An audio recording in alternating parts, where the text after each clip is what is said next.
Welcome one, welcome all, welcome to another exciting episode. Well, the first exciting episode of this particular game. It is Warhammer 40K Gladius, Relics of War. This came out in 2018 and it completely went under my radar, but it is a really quite well-designed game. It's like, what if a Civ-like 4X game, but in the grimdark future, there is only war. Using the Warhammer 40K license, obviously. And it does it really well. It makes a few departures from the Civ-style 4X game. You still do research. You don't do any diplomacy, because you're always at war with everything, including all the neutral stuff that's on the planet. You know what? They made the one tile per hex combat system that, Civ 5 used, and before that Panzer General and other games used. They made it a lot more fun to play than the Civ 5 version. Because the focus is on that war aspect, not necessarily on the exploration and the other things. It puts a different X in the center of it, and I really like it. So, first off, let me just say I'm using a couple of mods here. Haven't tried these yet, but we'll see how they go. I like the look of them. I'm using this one called Gladius Plus, which changes the unit scaling to make things look more correct in terms of scale with each other. So a giant tank or a huge flying mechanized thing or a monster that's supposed to be the size of a building will look better as opposed to having, 20-foot tall humans standing next to trees and looking, what the hell's going on here. So there's also a voice mod that I haven't tried before. But there are no voices in the game. Like when you select units, they don't really say anything. So I'm interested to try that out. And what this does is, except for the basic units of each faction, every additional unit after the first increases the cost by like some 12%. To help make it less efficient to just spam the most elite best units you can possibly get. Which sounds kind of fun, good to me. I don't know why that wasn't something that was taken into account at the beginning. But so there's that, and we're going to jump right into it. And we are going to be playing as the Astra Militarum, also known as the Imperial Guard, the hammer of the Emperor. Now, I wish I knew exactly what these did. I think small loyalty and level advantage given to the opponents, I guess. But then there's the AI advantages. So I think this grants advantages to the other player, to the other players in the game, whereas this specifically controls the AI.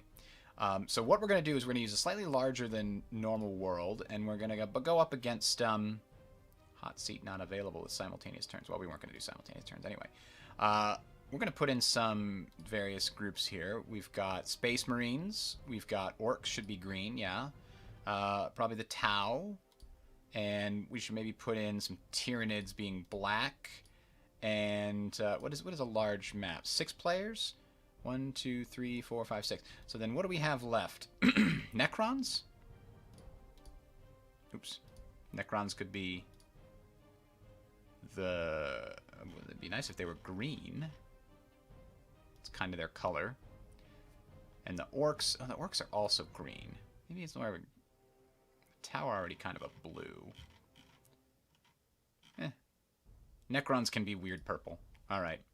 And we got the green, we got the Space Marines, we got the Tau. Okay, we're good to go. World size is a little bit large for 6 players. Everything else I'm probably just going to leave on normal, because that's what I've been playing at. So let's jump in and see how this plays. I've played it already, so I got some notion. We can explain the game as we go. But I was very impressed by it for a number of reasons that we'll get into. Here's one of them. Few worlds were as pristine as Gladius Prime, or so well located. Soon after its discovery, it grew into a rich Imperial world. Then the Orcs landed, and it burned. We, the men and women of the Astra Militarum, answered the call to battle the green-skin menace. Yet we died side by side with the Orcs when the warp storms hit and the Necrons awoke. Whoever our foe, we will reclaim this world and its ancient riches, or we will die trying. For mankind, and for the God Emperor.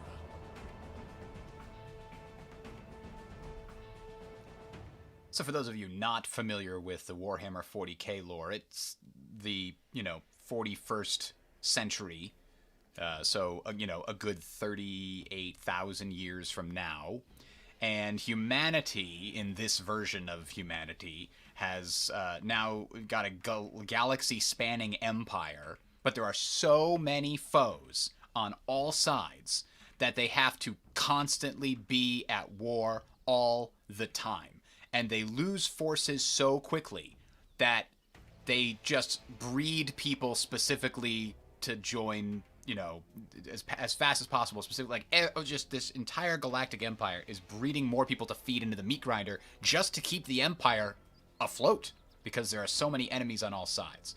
And the Imperial Guard is the main military force of this human empire, and they are basically not as well equipped as the other factions in this universe to fight, so they make up for it with numbers and firepower. They don't have the best technology. They don't have the biggest, strongest people compared to like the orcs or the Tyranids or these aliens that are specifically designed for fighting.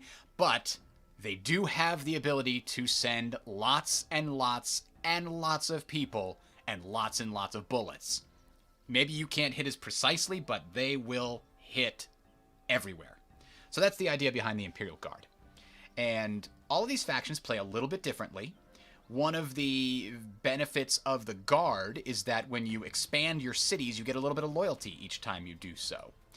Contrasted with, for example, the Space Marines, who are, if the Imperial Guard is the hammer of the Emperor, the Space Marines are the scalpel. They're all about being elite, strong, tough troops, genetically bred, 10 and a half, 12 feet tall, human, basically bred entirely for war with this power armor. It's crazy. And in this game, they only get one city, but it can be built bigger than all the others, and they get these fortifications that they can build up in the map to help hold the territory.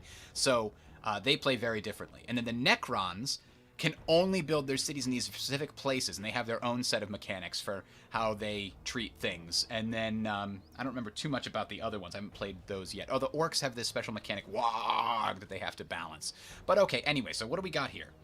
So you can see that we are on, if you look in the mini-map in the corner, we're on the bottom, or the middle right side here. The good news is it looks like we've got a little bit of an ocean to our south, so that's going to guard the approaches, because we are going to be under siege from the get-go.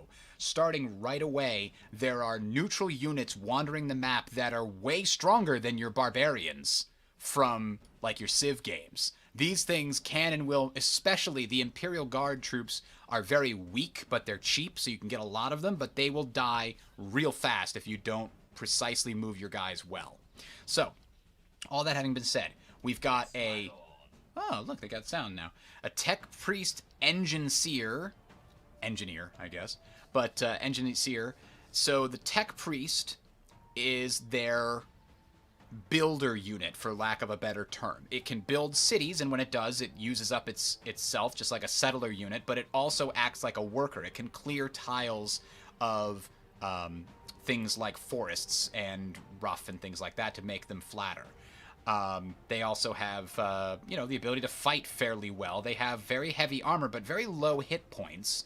And the thing that's nice about them is they've got this power axe has really good armor penetration. Nothing else you have for these guys early has good armor penetration. And they've also got this servo arm, which is something you can only use every 3 turns, but when you do, it's nasty. It's got 8 armor penetration. It does even more damage, but these are all melee attacks. The Tech Priests probably shouldn't be near the front lines, so using this stuff is probably a last resort, because they can also buff your vehicle units.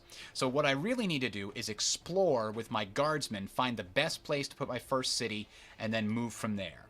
Now, the place we want to avoid is places with this wire weed. You can't really see it because it's in the fog of war, but it's this pinkish glow, wireweed is awful. It damages your units when you're in it, though you can clear it. What is the other? It slows you down too. Yeah, it costs all of your movement to enter. You can't build on it. And it damages your units every turn that they stay in. It even does armor penetration. Also, it ignores any there's no cover. So when somebody attacks your unit in wireweed, they do full damage. There's no benefit from the wireweed. And it hits increased accuracy against multiple group members of the same target. So if you move in a squad of units, they take more damage from the wireweed versus like a vehicle, which takes some but not as much. So that is wireweed. We've also got all these Imperial ruins because, and this is another thing I like about it, and I mentioned it at the beginning of that cinematic, is they've come up with a really interesting way to explain how these guys are all here starting new empires at the same time, essentially. And we'll get to that in a minute. But there's these Imperial ruins all over the map. And the Imperial ruins basically increase certain types of resources. So we're going to get to that in a second. But you can see when you hover over things, it says minus 10% food, plus 20% ore, plus 20% knowledge. So these tiles have certain bonuses and penalties when you build buildings on them. So if I built a food building on a volcanic tile, then it's not going to do as well. But if I built an ore gathering building in a volcanic tile, then it does very well.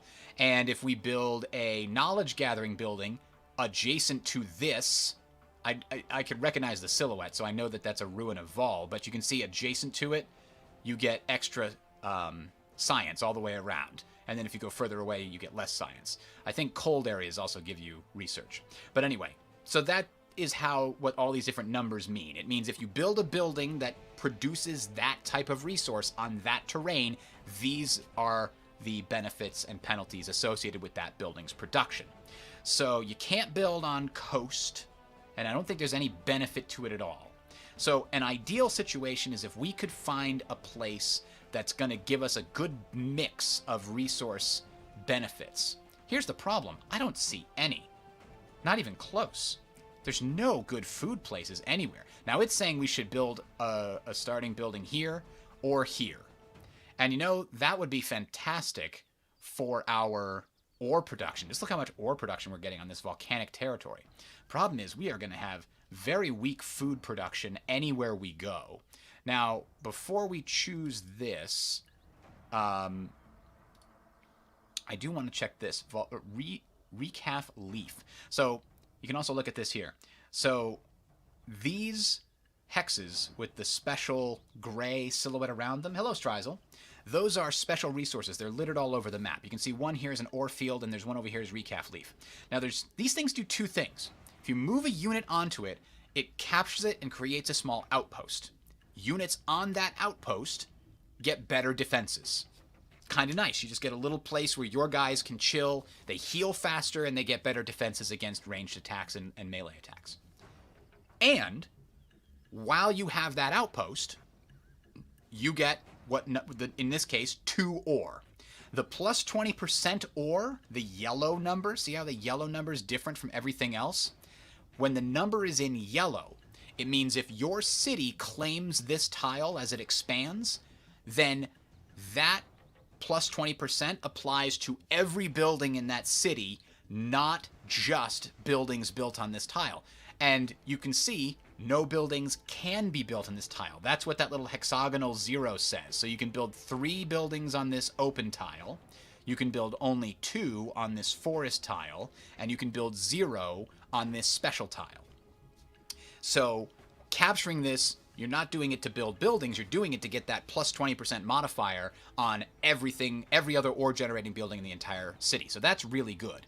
Now, being adjacent to this recaf leaf is also really good. If we get the recaf leaf inside of our city's borders, then it gives plus 20% loyalty, which is also great. And it looks like everything adjacent to it gets a plus 10% bonus to its build speed. So when we're building new buildings or new units, they all get plus 10% to the speed if we put those buildings on these tiles. So that makes me think I want to put it like over here somewhere. But let's take a look at those numbers again. It's suggesting right here. That doesn't seem like it's too bad at all. But we're going to keep looking at these numbers. So the difference... It looks like that fungal stuff actually helps a little bit, or does it hurt? Oh, dang it, I didn't want to do that. I meant to right-click there. Okay, well, let's redo that, because that's definitely not the right place to have a city.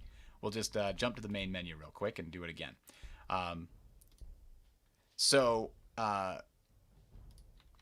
Sometimes you get lots of ore, like we did there, and no food. We could spend a turn exploring to try and figure it out. So it looks like we're in another volcanic area I've started in. That's the other thing. The lore... Oh yeah, just eat your fallen enemies, like the Necrons. Hello, gentlemen.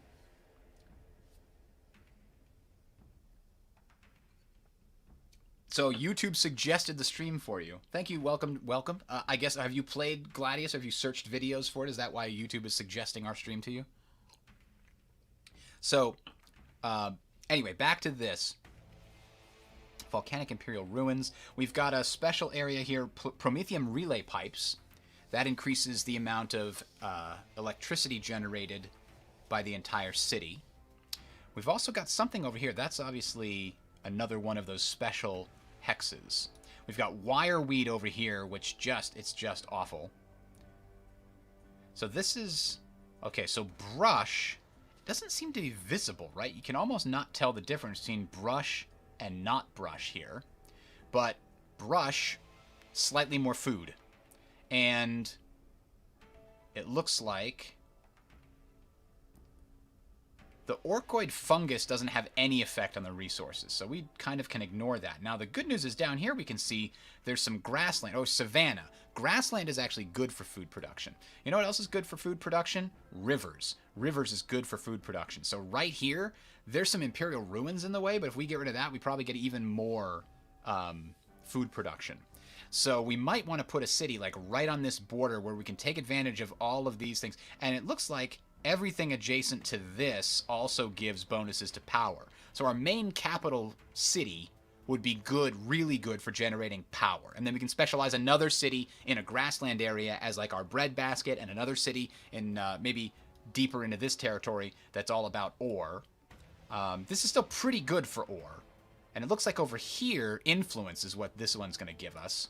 Ore is also increased by these forests. For whatever reason, forests can help you create ore. So we've got a couple of different options. We could head this way, because we want food in our capital, or we're not going to be able to build a lot of units at the beginning. So we're going to send the guardsmen here to scout for us and see what's in this direction. Oh, I'm sorry. I didn't realize. I'm at the bottom of the map. That's why I wasn't going to let me go anywhere. So to the right is actually, that's the edge of the world, it looks like.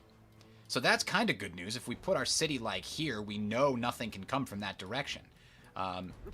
So I think the best we're going to get to try to learn more about where we could put the city. First, let's take a quick look. I'm not going to click incorrectly this time.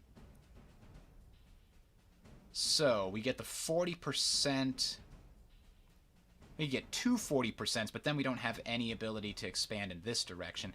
This seems like it might be better. Eventually, by the way, you'll be able to expand 2 tiles away from your city, so you kind of want to plan for that as well. No! It did it again! I guess... you know what it is? Is my...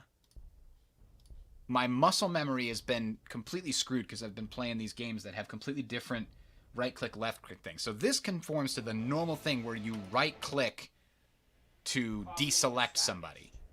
Right? No, right-click selects somebody. So if I do this, I probably have to hit escape. No. If I do this? No. If I hit space... Reporting in. Okay, space will let me switch to the next guy. Reporting in.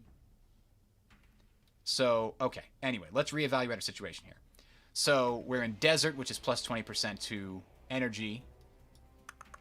So you get to look at a couple of different things. And the reason that the world is so weird, by the way, in the lore is because chaos storms hit this place and completely changed the topography, and it's all there's grasslands here, and then there's volcanic here, and then there's desert over there, and it makes no sense. Like, north-south doesn't matter. You can have snow on the equator, and you can have desert on the poles. It's the chaos storms are screwing everything up is the situation.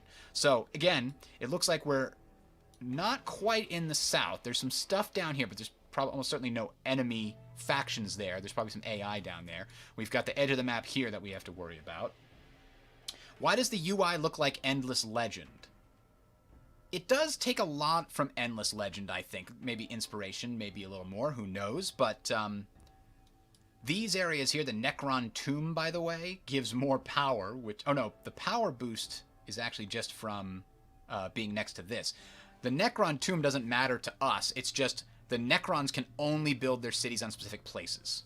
So we get to just ignore these. We can build on top of them. As far as I know, there's no penalty. So here, this is nice. A savanna with a Grox pasture, which means we get extra food, and everything adjacent to it gets extra food as well, because a desert's normally minus 20, but being next to it gets you zeroed out, because this gives you plus 20.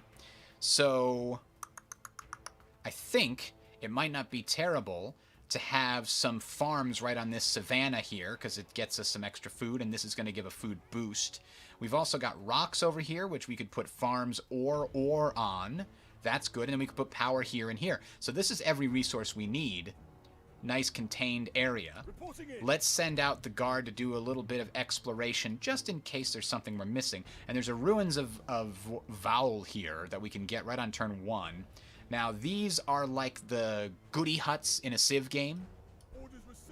They also give you, by the way, extra science research every turn. They are just like the others. If we are able to get our city to incorporate this into itself, then we would benefit from the additional plus 20% research to the entire city.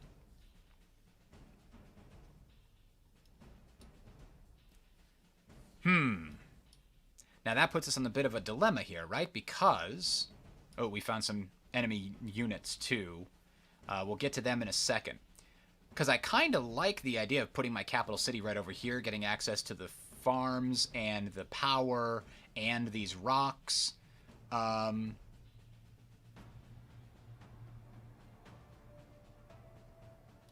going to go and grab this for extra power. We go. We're ready, my lord. And then do we just send this guy out as far as possible? That's kind of scary to do so. I don't think I want to. We'll send him over here and put him in the ruins. Alright. The Desert Sansei. Or Desert Sansi? I don't know. But I think I know we do want to put our city right around over here. It suggests we put it right over here. I don't... Well, the ruins do give 10%, but I think these rocks give better. This is a better balance right here. We've got food above, we've got rocks below, and you got power to the left and right. What could go wrong? Nothing could go wrong. There we go. So we're going to settle the city right here. Executing building routines. Okay. So now let's talk about one of the reasons that make this game so much...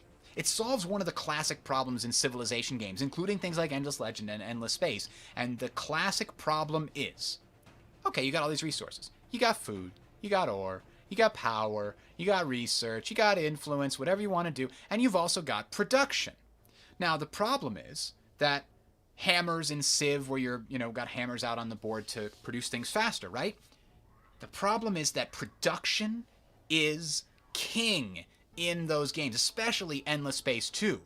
Prioritizing production is a no-brainer. Unless you're desperately short of food or something, you like prioritizing production every time, because what does production get you? It gets you the ability to build every other resource that much faster. If you prioritize production in a new city and you get all the big production, mines and special, quarries and whatever other, things that you can get in as buildings, if you prioritize those first, it makes every other building that much faster. So this game just said, what if you didn't get to increase your production? What if it was just at a set number? And that's brilliant! you do manage all these other resources, and they're important. You need them to build units, you need them to upkeep units, you need them to upkeep your buildings, and you need them to keep your city needs to stay loyal, and you need to spend influence as you expand your cities and other things. But you can't boost the production of a city simply by building more buildings. There's one exception to that. You can actually build more of these labor cores, but you have to research it later, and doing that costs you 3 energy. And it costs you a population point, and it's just not as efficient as building the first 10 production buildings in endless space when you colonize a new thing. So it's much less boring because you don't have this rote set thing to do. I thought that was pretty brilliant. Have the production inherent in the building itself rather than being a resource that you collect from the map. So there's that. Now, let's take a look at the other thing. When you build a city, you always build 2 buildings. In the case of the Imperial Guard, you get the Labor Corps, which lets you build all other buildings, and you get the Basilica Administratum, which gives you basic income and housing of all the basic resources, so that when you build your first city or your second city or whatever, it doesn't just tank your income in any of these ways.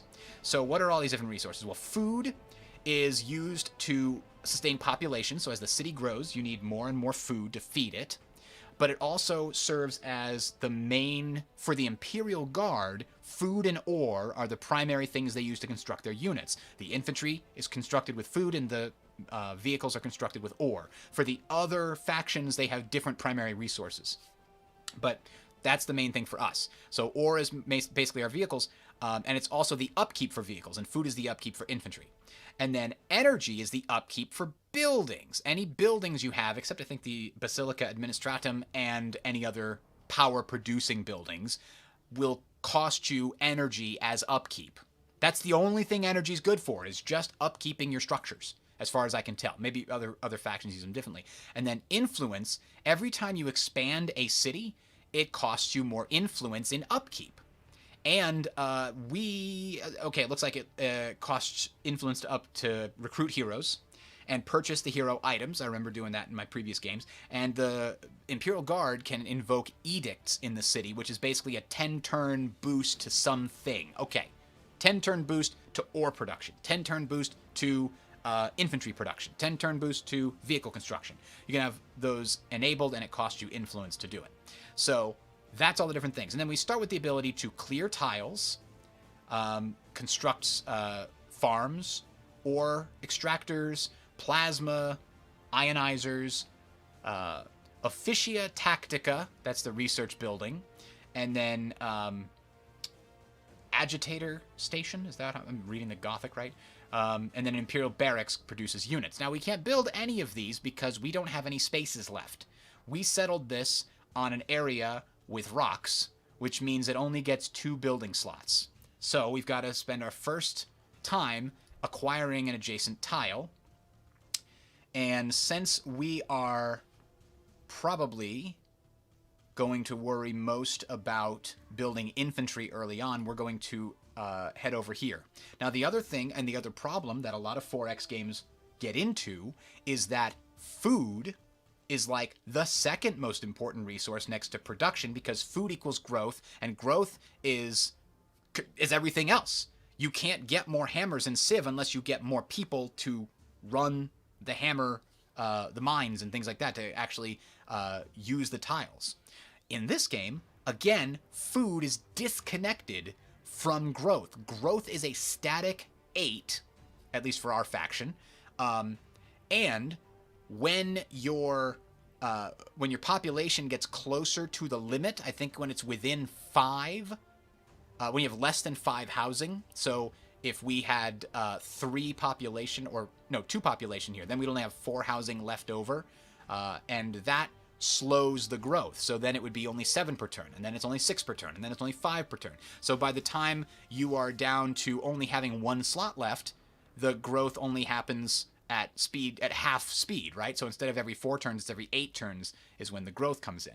So that's the only thing, as far as I know, that affects growth directly. There might be some faction-specific stuff that can boost it or what have you, but generally speaking, that's it. Okay, let's talk about all this other stuff now. We just talked about cities. We also have an unclaimed item, Powered Bolas. Not sure I'm a big fan of that font, but I'm making it through, I guess. So items can be equipped by heroes, which we don't have any of yet. So it's just going to sit here until we get a hero that can use it.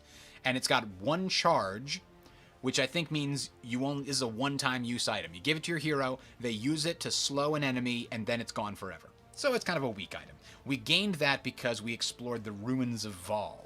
And just for the sake of, keeping things interesting, the ruins of Vol...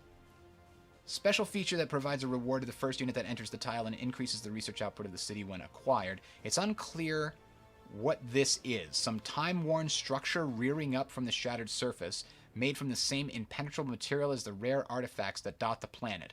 Much can be learned simply from studying it, and perhaps it still houses some secrets itself. So this is all it does, is telling you there. All right. So we know about that. We know about these Necron tombs. Let's talk about one of the things that makes this game very interesting. From the get-go, these neutral units are super annoying and also definitely strong enough to kill you. So let's look at the unit statistics and see how they play. So they've got all these different stats. Armor, each point of armor reduces damage taken by 8%. If somebody has armor piercing of 2, that basically means instead of getting 32% damage reduction, we'd only be getting 16% damage reduction. Then hit points is just how long until they die. Morale is important. Morale is something that psychic units can reduce with special abilities, like the Tau have some units that can reduce your morale. And if friendly units die near you, that can shake morale as well, especially with the Imperial Guard, I believe. Their faction has more issues with morale than other factions, just because, they're frail humans. And you can see what happens is when you get below a certain level of morale, the units become shaken, decreasing their own accuracy and increasing damage taken by 17%, and then that doubles when they get below 33% morale. So that's something that you have to pay attention to. Their action points is how many actions the unit can perform. If you shoot at something, you spend an action. If you capture an artifact or something that has to be captured by being adjacent to it, you're spending an action. Just by the way, these special features, capturing those doesn't take an action. But here's the cool part, and one of the things that makes the game more unique and more interesting from a combat standpoint than like your basic Civ game is if you have your action point left over at the end of your turn, your unit can stay in overwatch, which means when any units get into range, your unit will automatically shoot at them at the conclusion of their turn. So if somebody moves adjacent to us, we'll shoot at them, then they'll shoot at us. So overwatch happens first, to the best of my knowledge, which means you can weaken them before they attack. Because you see how we have 8 las guns? That is reduced as our unit takes damage. We have 8 las guns, we have 16 health. So every 2 hit points we take, we lose an infantry unit in this squad, and therefore lose our own firepower. So the units become weaker as they take damage. So Overwatch allows you to hit them before they hit you. And all of these guns have various different capabilities. This one has no armor penetration. Las guns just do not do armor penetration. And they, however, get bonus attacks at half range, which is nice. They do about twice as much damage at range 1 than at range 2, but in order to do that, you have to send your very vulnerable guardsmen into the enemy, next to the enemy. So if you do that, you better be sure you're killing them, or you're, making sure that these guys aren't that hurt, or they're in an outpost like this one. You can see this is also affecting them. They have damage reduction, 17% for every type of damage. They heal faster, and then they have an additional 17% range damage reduction. So that's how that all works. Now let's take a look at these guys. These are neophyte hybrids. These are the cultists, like the chaos cultists, and they try to blend in with humanity, and then they'll come out of nowhere and just like take over an area because suddenly there'll just be hundreds of them that have been posing as humans for a long time, and now you take over them. So these guys have a little bit of armor. They've got the same armor as us, right? Yeah, same armor as us. They have a little bit less health. They have a little more morale. And their weapons are a little weaker. They have auto guns, which are basically like las guns, but they're not as strong. They only get 6, because I think there's only 6 of them in the squad, actually. So they're basically like las guns. But they do have +2 accuracy for Overwatch. So if we move into their area, they can hit us pretty hard. So these guys, we probably want to get some vehicles or have a lot of our own guys nearby in order to deal with them. So the good news here is we've got a lot of good options for cities right just south of us that will be in good defended areas. And then over here, wireweed on Tundra. Tundra's good for research, as you can see. And over here it looks like there's another one of those things we want to grab. So these guys should definitely go grab this next turn to get the extra food. We already grabbed this one for the extra science. We grabbed this one for the extra power. There's another one kind of on the edge here, but we can, I've learned the hard way, do not explore with one guardsman unit. They can be overwhelmed fairly quickly and easily, even if you try to run away. So we're probably done with the turn, except that we have to go and do some research here. So this is all of the research in the game, and it goes all the way up to Baneblade tanks and the Bulwark of the Emperor, Hunter-Killer missiles, propaganda broadcasts, Marauder bombers, like super good stuff. But we start way back down here, and these are tier 1 research options. Once you've researched 2 of a given tier, you get access to the next tier. So if we research 2 of these, we can then get access to tier 2. When we research 2 of these, we can get to tier 3, 2 of these, tier 4, etc., etc.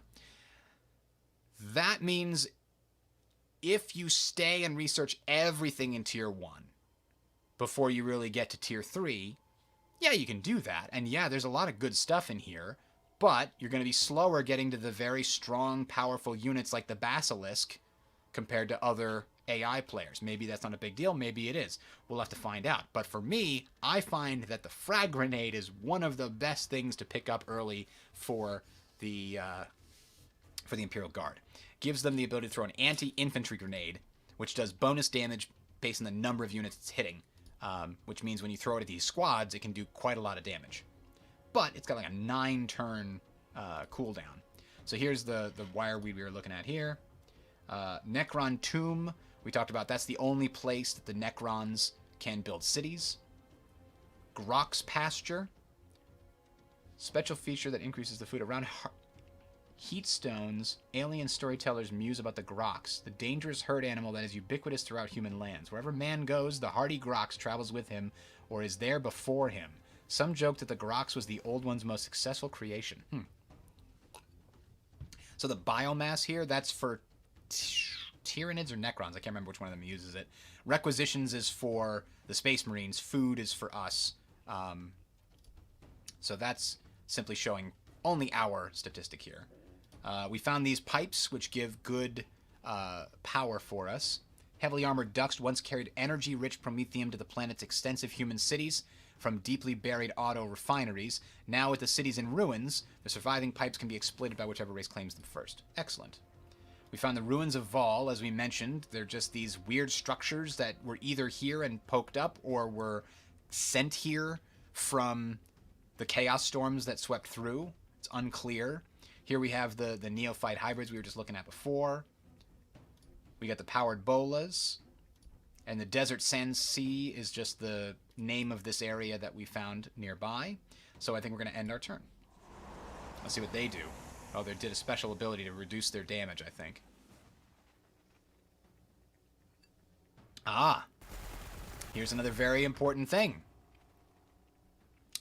Enemies, specifically infantry that are in forests, are invisible unless they shoot. So when he went into that forest, you saw he disappeared for a second. Then they shot at me and they reappeared. So unless you have somebody adjacent to that forest. So anyway, here's an interesting piece. This adds a little bit of a story to it. So this is a lot like Endless Legends quest line that's faction specific. Hello, Base Scout. Yes, it's Civilization times Warhammer. So take out all the diplomacy, because there's only war in Warhammer. And then add some tweaks to make the tactical warfare elements of Civ 5 more interesting and more tabletop Warhammer-like. So I think... I don't necessarily know that's a bit more involved than Civ. Certainly the tactical combat aspect of it is much more fleshed out than Civ is. But there's no diplomacy, so that whole thing is just gone. So that is an aspect that doesn't exist in this game. There's no trade, there's no anything like that. The research is a lot simpler, right? It's just those tiers with like, okay, do this, you know.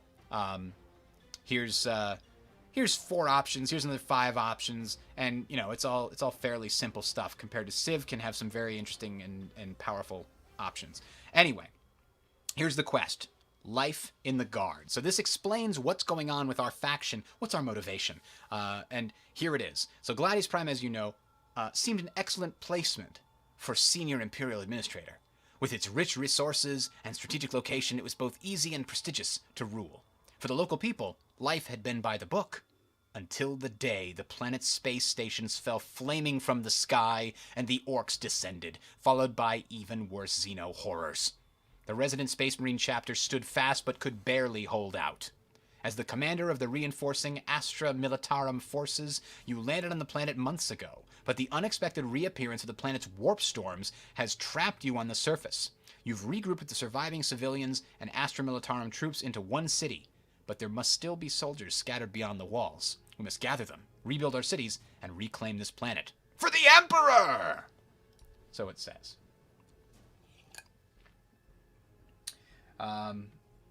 Civ AI can't do diplomacy. That's true. Okay. Now that we know we've got a goal, life in the Guard. Research a manufactorium and construct one. Fair enough. Let's see.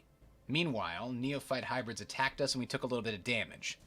Now, we didn't take a lot of damage, and I think maybe we should just stay here, because if we leave, the stupid neutrals will reclaim the ruin and we won't get our research.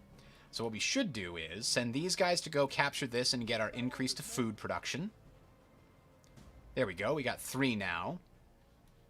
And then we can send these guys.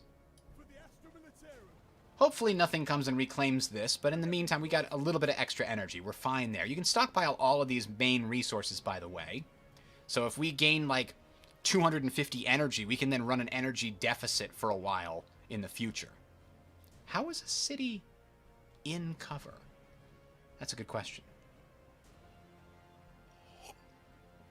Okay, so now if I bring all of these guys over here, all 3 of them, I should be able to take care of these guys, even though they're in the forest and they're getting the benefit of the cover being in the forest. We'll be able to use our grenades, because hopefully those will be researched by the time we get to do it. Now, these guys right here, they're just going to chill and heal. And we're going to end the turn. The city's going to have a new tile next turn. There's our Overwatch, by the way. They ended in our sight that time, so we were able to shoot them in the Overwatch. The previous ones ended in the trees and we couldn't see them, so there was no Overwatch fire. Hey, Black Corp. Yeah, I kind of just assumed this was, you know, the kind of garbage that you see on a regular basis.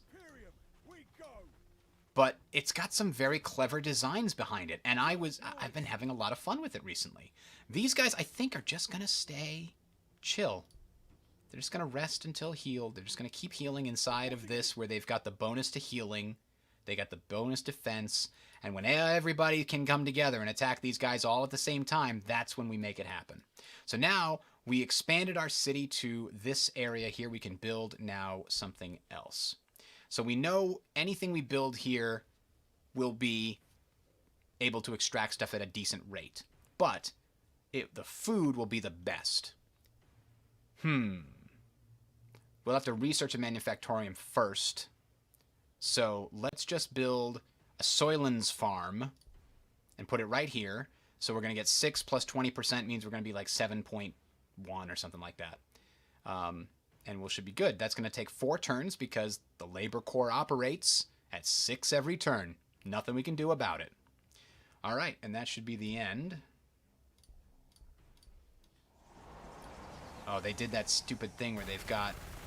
Oh, they attacked us again. We didn't get our Overwatch shot. But, again, we're in good cover here. So here's the first time we're going to try to actually kill these guys. Here's what we're going to do. These guys are the weakest, so we're going to leave them in cover. We're going to move up, and we're going to probably not get shot because they both shot, so they don't have overwatch. Remember, they actually have a bonus to accuracy on their overwatch attacks. Our accuracy is actually also 50%, so it's like this. See on the left it says 3.6 is the estimated damage we're going to do. That's only an estimated damage. It could be 4, 4.5, or it could be 2. You know, it's somewhere in that range. So remember, we're going to do this first. This only has 6 guys, so it's going to fire and only do 1.3 damage. These guys have all 8, and remember, rapid fire means that we get bonus attacks when we're at half range, which is this range, or bonus damage. And then these guys can come along and hopefully finish them off. Ooh, not quite. That's okay. These ones are not the most dangerous guys out there. But if this unit had been caught alone, unable to get away fast enough, unable to get to a place like this outpost, yeah, it could have been done for. Yeah, the Tau are an additional $15 DLC. The base factions you get are Space Marines, Imperial Guard, Orcs, and Necrons. The Tyranids, Chaos Space Marines, and the Tau are the 3 $15 DLCs. However, here's the good news, Base Scout. They go on sale pretty often, and I got it real cheap on Good Old Games, I think. Right now, if you go to isthereanydeal.com and search for it, let's see, Gladius. I know it's on sale on Fanatical, and it looks like, for example, the Tau are 20% off, the Tyranids are 40% off, and the main game is 51% off, so it's only $20. So you can check that out. And I think the cheapest that it got was $14 when I bought it on Good Old Games. So it's been getting some good sales recently, so keep that in mind as we move forward. All right, so we couldn't quite eliminate these guys. And the great news is that everybody who did damage to them when they die gets experience and levels up. And every level gives your unit an extra 5% hit points, 5% damage, and an increase in morale by 10%. And there's as many as 10 levels. So if you can keep your units alive, even the guardsmen can get pretty damn tough and hard to kill. Because by that point, you've got 50% extra HP. That's not nothing. We discovered the infinite chaparral. And what is this? A skull altar? Provides a recurring reward to units entering the tile and increases influence output of the city when acquired. Rising from the ground, the skull altar is formed out of the violent tributes heaped in offering for Khorne's throne. From atop the grisly pedestal is a priest of Khorne, roars out invectives, evoking the judgments of the blood god to smite down all signs of weakness. Blood for the blood god! Alright, we're not the chaos. Let's see what they got in store for us. And that's the other thing. The damn AI! It runs away when you're just about to kill it. Those sons of bitches. We're gonna get them, though. They're almost dead. They run away and heal, too. Like, it looks like I can kill this one. It didn't run away far enough. These guys, like I said, they don't have the kind of movement benefits that some of the other neutrals have. And those guys are incredible. So we all got a little bit of XP there. That's good.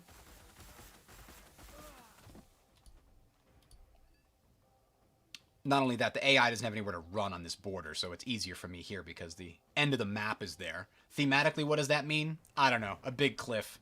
A Grand Canyon the size of the planet goes around. I don't know. So we grew an extra population point. And what that means is, when we finish the farm, there will be somebody to farm it. You can't use any of these buildings that we're building unless you have a population to actually run the thing. Then it doesn't produce anything if you don't. So that's good. The Earth is flat, confirmed. Yes, indeed. Does Overwatch have any accuracy penalties is what Threefold Path asked. I'm sorry I didn't answer that. All right, so we've got frag grenades now. We'll see how effective those are in a second. But to answer that question, not to my knowledge. There are some benefits, like this one says gains accuracy for Overwatch attacks, cult ambush. But other than that, no, I don't think that Overwatch has any penalties. So we are adjacent to the target, which means we get to use our frag grenade. Now, you can only use this once every 10 turns. I thought it was 9. Maybe one of the mods I'm changing made it a little less powerful.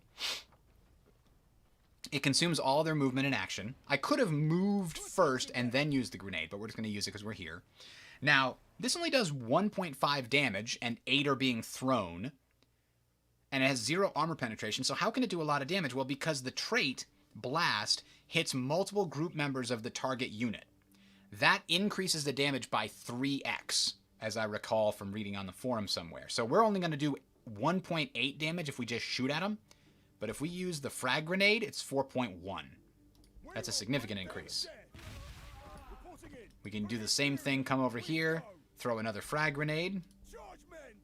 But now if anything surprises us, we won't have a frag grenade anymore. But at the very least, I think we're going to level up all of these guys. They gained XP. They gained XP. Oh, they didn't quite level up. Okay. They need a little bit more. So now we got to choose the next research. I think a Manufactorum is good because the Scout Sentinels that come off of that are like ATSTs. Really, really useful for the early game. Unlike the Marines, they have a high health pool. It's like 32 health, and I think they have 6 armor. So if they suddenly walk into an area that has a ton of enemies that they weren't expecting, they can just walk right back out again after tanking some damage. They also ignore the normal movement penalties of things like forests and ruins that are spread all over the map that slow these guys down. It doesn't slow down the Scout Sentinels. So we built a farm there.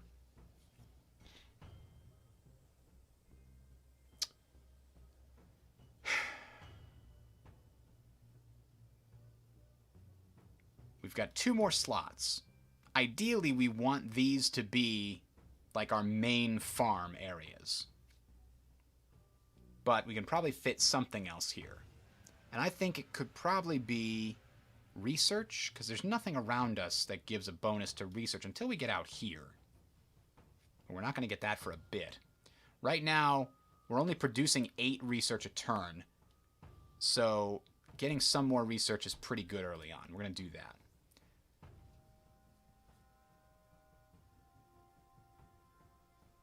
Okay. I would say, by the way, the faction DLC is not necessary unless you really care about playing with / against those factions. The other DLCs are much less expensive, but they add like an extra unit to every faction. Like the Chimera that I can build here, I believe this is something that was added in the Assault DLC. And they're still working on this game, too. It's 2 years old. I kind of expected it to be abandoned, but no. They just had one of those DLCs. I think it was the Reinforcement Pack that added an extra unit to every faction. That one just came out, like, at the end of May. And they just released another patch just recently. I think I'm on the beta patch right now. So, we produce the Soylent's Farm. You can see that we have one of our population working the Soylent's Farm. And what's interesting is, if you don't have the population working the farm, you get like an extra power for each, like so 3 from buildings, 2 from feature. Yeah, so I guess for every population point that is not working on a building, you get a little bit of power. They're doing like basic labor or something. They're on the bikes powering the whole facility. The Tau might be the latest of the main factions, but I think the Reinforcement Pack, one of those smaller packs, is the most recent DLC. Or maybe the Tau came out around the same time, actually. It's certainly possible. All right, so these guys are weakened. We're going to put them inside here so they can heal up. These guys are not weakened, and these guys are not weakened. Do we dare go for the Skull Altar? Usually these kind of really good ones have bad guys right near them. Maybe we'll go into these woods. Alright. So, there's nothing obvious here. Let's put these guys... Again, let's go slow here. So is this the bottom of the map? This is the bottom of the map. There could be stuff in these woods. We can't see them. Life in the gods, sir. Terribly hard. So we're going to try capturing the Skull Altar. We'll get an outpost immediately. There we go. Uh-oh. More neophyte hybrids. Okay, not the worst thing that we could have found. We're ready, my lord. So I guess shoot back. Yes, Lord General. To attention, men. Now, is this grassland? So we can get here and shoot at them, too. There's also a sort of sticky zone of control system as well. And some units just get to ignore the zones of control. But so we weakened them there. These guys, we're going to have heal until fully restored. So the Skull Altar provided a blood blessing. Oh, plus 17% attacks. Well, that's nice.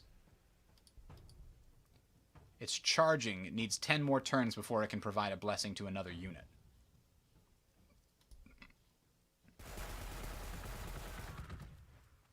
Ooh, those guys lost one. We don't have the grenades to make this faster, unfortunately. But we do have 2 guys to their 1, and we do have the cover of the forest and of the outpost there. They're probably going to hightail it.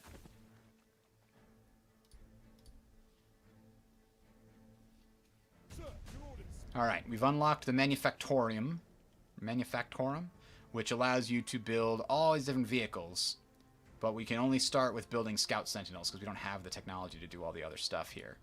So 1 turn until we're done with the Officia Tactica. And the capital, the city itself, actually has an additional unit.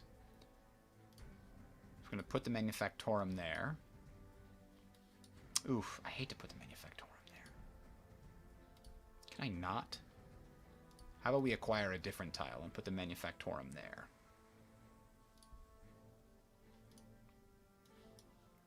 It'll take a little bit longer to get the Scout Sentinels, but it'll mean that we have a better possibility to max out our food production in our capital. Sir, your orders. Alright, these guys, we can't see them anymore. They ran away, so we're just going to heal. To attention, men. And these guys are also going to... these guys don't need to heal. We can try to move into that space they were hiding in. Redeploy. Alright, they're not nearby. That's fine. So what else does this give us? Influence. That's nice. And there's another one here that we can't see. We get to do a new research. Chimera is really, really nice to have. But I've learned the hard way that if you don't have something that can deal with armored targets, and they suddenly show up, that's a problem. So we're going to get that. Heavy Weapons Squad. Now, see, it's going to take us 7 turns, but when we finish the Officia Tactica, it's going to cut that down to probably 4. There it is, 4. Almost perfect. All right. Reporting in. Wireweed here would cut off our defense. Let's go into the forest here and see what we can see. Oh, we found the enemy. No, these are Vespid Stingwings, and they're on Overwatch, so they shot us. Vespid Stingwings are one of the more problematic enemies. They have the Neutron Blasters, which have 4 armor penetration, so they do a lot more damage than those other guys that we were facing. But more importantly, they have 4 movement. They ignore zones of control. They move through cover, so they don't have a penalty for forest or Imperial Ruin movement like our guard do. Our guard have to pay 2 to enter these forests. And they get ruin stealth. Whenever they're in ruins, they have additional defenses. So, yeah, they're annoying and bad, and we don't like them. We will bring them death. Luckily, we're on the edge of the map here, so I don't feel as bad about trying to flank them a little bit in this forest. Normally, if this was a big forest and there was map down below it, I'd be very concerned about finding, like, Croot Hounds or whatever else would be in there. Alright. Vespid stingwings dart into battle with unsettling insectile speed. The high-pitched whine of their wings inspires atavistic revulsion, seeming to come from every direction at once as it echoes and bounces from ruins and wreckage. When they strike, the Vespids do so with lightning speed, dropping from above with their neutron blasters emitting bolts of translucent fire. Each shot shimmers clean through the armor of the foe, scouring their bodies with massive doses of radiation and burning them alive from the inside. They also have the ability to, once every 3 turns, fly across obstacles to the target tile, and that gives them the Hammer of Wrath. So after they do it, they do 25% more damage the next attack they do.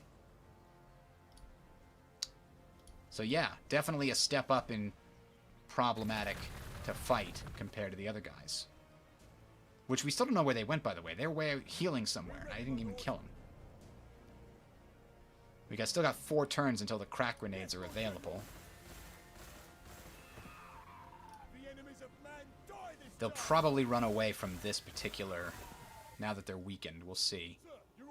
Ah, these guys are finally strong enough. I don't want to move them into the wire weed, so we'll move over here. Now, the city can kind of take care of itself, and neutral monsters kind of stay away from your cities, as far as I've been able to tell. At least your starting city. Yep, they ran away. So before we chase them down, we'll chase them down with a fresh unit. Can't see them. And there's the Chaos Cultists that ran away before, I think. The trader encampment here is good. I'm feeling a little bit out of my depth right now. I do not think that I want to go any further. Now, the Chaos Cultists... Oh, these are different guys, actually. Killing an enemy unit may reward this unit with an unlocked boon of chaos or transform it into a chaos spawn or demon prince. If we let these guys kill our guys, they get stronger. Ugh. Can't be done. Can't allow it to happen. Now, their attack... They have 10 non-armor piercing shots at range 1, and then at close combat, range 1, they also do melee attacks. So they'll hit you with the guns, and then they'll also hit you with the swords. But they can't overwatch with this. And they've got Cultist Sacrifice. Increase the growth rate of target allied Chaos Space Marine city. Well, that doesn't apply because these guys are neutral. Neutral guys don't do that. But we've acquired a tile. Okay, good. Now we're going to build a Manufactorum there and get ourselves some ATST. I mean, scout machines.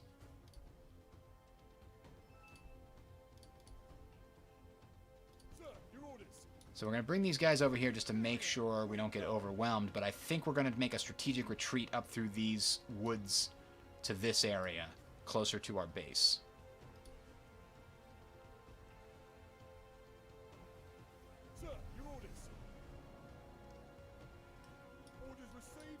Oh! Neophyte hybrids, there they are. Those are the ones we were looking for before, I think. Or they're a different... No, these are the weakened ones, so yeah. Now, we're not going to be able to kill them. Unless we bring these guys around. Maybe. Oh boy, that's a dangerous game. These guys are already weak. They're only at 11. If those other guys are still hiding out there... No, thank you. We're not going to take the risk. Those guys ran away, but it looks like they didn't get too far. We can still kill them. Ah, heavy weapon squads are available once we construct a barracks. So there's the Chaos Cultists that ran away. So they overwatched us. They got to shoot at us first. Now we're shooting at them. And we got them. So everybody levels up now, I think. Everybody that shot at them, anyway. They got a level. These guys didn't actually participate in shooting those guys, so... Orders received and understood. To attention, men! Let's heal up before we go anywhere. Now, the city has grown. Great. It's still producing the Manufactorum. Now we got to figure out what to research next. The Hab block is not super useful until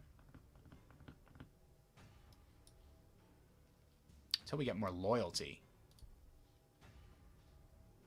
So maybe the crack grenade is something we grab now.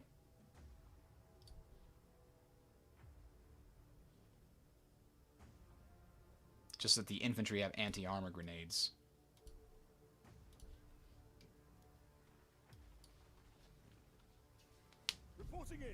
Alright, these guys better heal. These guys are going to go heal inside the outpost. These guys have already healed, and they're leveled up, so they got a little bit more HP. Let's send them into this outpost and capture it. So we've captured this little trading encampment that gives influence to anybody that holds it. And remember, we get to hold these, is nice, but the enemies of man will come back and recapture them if we don't wipe them out. Here they come, getting ready to capture it back. Well, I thought I'd try, but let's send these guys back over here. We'll do a reconnoiter in force once we get our hey, look at that. Ah, Chapter 1, Life in the Guard. We must find our scattered allies and foes. The Imperial Sentinel Scout Walker may be fragile, but its speed will allow us to explore the planet more quickly. Build one as soon as possible. Now, they say fragile, but what they mean is it's way stronger than the Marines, the guards that we're using. In fact, I'm building two. I like having two. One to explore on its own and the other one to explore with the infantry and actually do some damage. And then we can also build another building of some kind. So we've got enough food income, so which means I think power is still doing okay. We're going to probably want to put a power plant here, but we'll also, I think, put a Imperial barracks here because we're going to want to build more guardsmen and heavy weapon squads. We don't have any of those. All right. So move on. These guys, yeah, they're okay. They're just going to chill there. These guys are ready to go. These guys are ready to go. Where do we want to explore? This area here, I want to wait until I have a sentinel to explore it. We could head over in this direction. As ordered, redeploying. Sir, your orders. As ordered, redeploying. For the Imperium. I like this audio pack. That wasn't actually present in the base game. The mod adds the voices. That's pretty cool. Get to choose a new research. Let's get the loyalty option. No, you know what? Let's get the hab block, then the loyalty option. And then the ability to build a second city, which it takes a lot of research and work to build a second city in this game. Man, they grabbed it before we could. Oh, here they come! This is what I'm afraid of. There's 3 of them now. And we have no defense. Alright, these guys are definitely falling back next turn. Everybody's falling back. We need to wait until the scout here. The scout sentinel is here. We're ready, my lord. Oh, they captured my encampment down there too. Yep, we gotta wait until we get some stronger forces. So, these guys head back to the outpost. They can heal. These guys will just kind of bounce back here. Get a little defensive perimeter set up.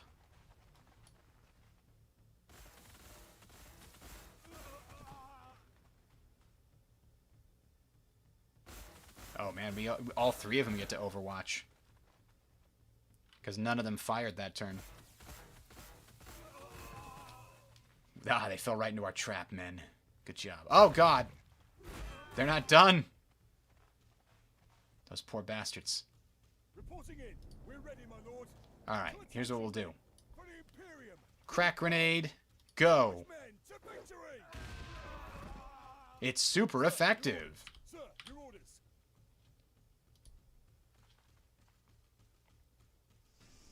Oh, here come the Stingwings with their Hammer of Wrath.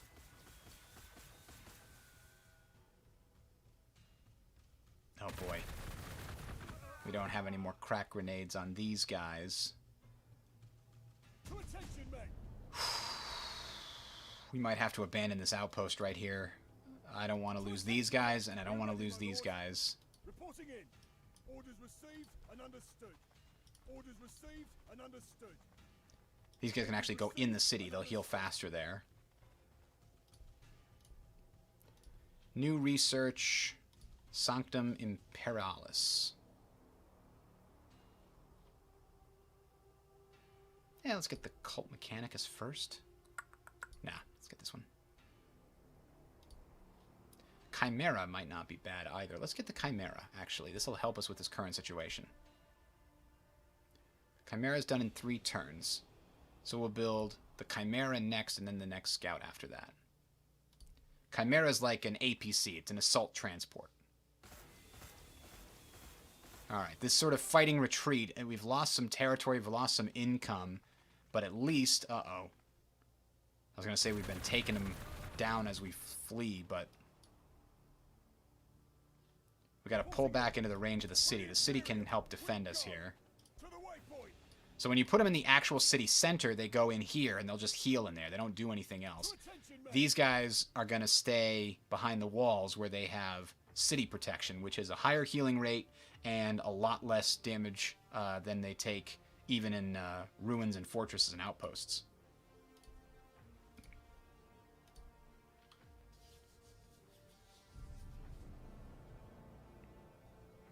We haven't even met any of the player, quote-unquote player, the AI players yet. These are all the neutral units we're dealing with. But we're going to get something that can help us a lot, because these units... actually, the Vespids have the armor-piercing stuff. And that is... that is actually capable of hurting my Sentinels. Not super bad, but it'll be pretty good. So we gained the ability to build Chimeras.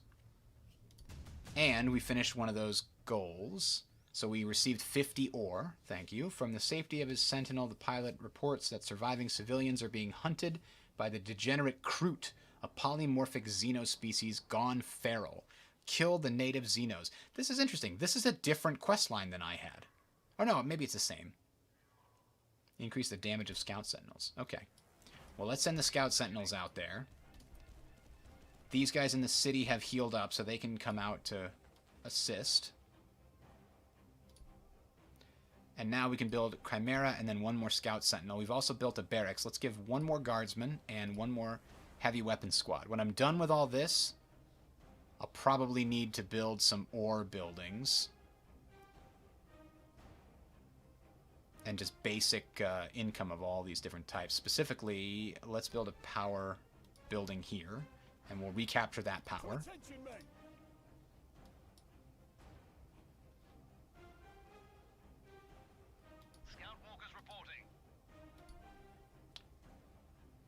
Choose research. Now let's get Sanctum Imperialis. Alright, so the Sentinels are going to grab this. They have the same amount of hit points, or the same amount of movement points as everybody else, but they have the move through cover bonus, so they don't have to pay 2 to enter ruins and forests, which is huge. They have open topped, which is a special classification for certain types of damage, does bonus damage to units with open tops or something. They're a vehicle, so that negates the penalty for heavy and ordnance weapons. This has the trait heavy, which reduces the accuracy after moving unless it's mounted on a vehicle. Our heavy weapon team that we were building right now has these rocket launchers that have this trait. They do a lot more damage if they fire from a stationary position than if they move and then fire. And then they also in an outpost, so they get that. So we got our power restored a little bit here. Forwards for the Emperor! Forwards for the Emperor. That's what we like to hear. So we need to kill 3 native Xenos is now our goal. We're ready, my lord. We're going to send out the scout first. There we go. We're going to get some overwatch fire from the enemy. These are range 2, by the way. These, oh, no, we didn't have overwatch from them. Do they not have overwatch? They do have overwatch. Yes, my lord. Ambushing the enemy. Yeah, they took a bunch of damage from that. We're ready, my lord. For the Astra Militarum. So these guys will be on overwatch, so if the enemies try to come in close to my sentinels, these guys will open up on them. Nope, they're running away. Sentinels here. Reporting in for the Astra Militarum. Uh-oh. Did we get overwatched here? Yep, but we got the outpost built first. And we have crack grenades, so suck 8 damage. We're going to also go over here to try to prevent them from escaping. Uh-oh. Oh, I didn't realize those guys were there. So you can see we haven't taken much damage at all. Only 30. Only 2 damage. We're ready, my lord. Alright, these guys are ready. We'll send them out. And the guys inside are also ready to come out. Ooh. Mobile holoprojector. This holoprojector may be monolithic, but it's never where you think it is. Once you've blundered into the actual holoprojector, you can deploy its capabilities on nearby units, massively increasing their survivability as enemy shots and blows are wasted. Whoa! So apparently we want to get a hold of that. Oh, but of course there's enslavers nearby. Anytime there's anything real good, like an artifact, there's always enslavers nearby. Hello, Typhus. The enslavers kind of do what the name suggests. They look like those things in Starship Troopers that suck your brains out. They have some decent weapons with armor penetration 100, by the way. they go through all armor. But more importantly, they have some abilities. Mind control. Reduces the morale of adjacent enemy units each turn. So if you move adjacent to these things, your morale just goes down every turn at the start. This is a real scale mod. It's called Gladius Plus. Has the scale mod thing. And then enslavement. This is the bad one because it takes control of the target enemy weak-minded unit, which means I think infantry only. So that is bad. If you kill the enslavers, the previously enslaved unit is free, but until you do, that enslaved unit's going to fight back against you. So if you only bring 2 or 3 guys, it can be problematic. And they're always guarding the good stuff. So these guys might get enslaved here. Nope, the enemy enslaver didn't come to us. That's good. Alright. I'm just going to heal up with these sentinels and with these scouts until we get reinforcements.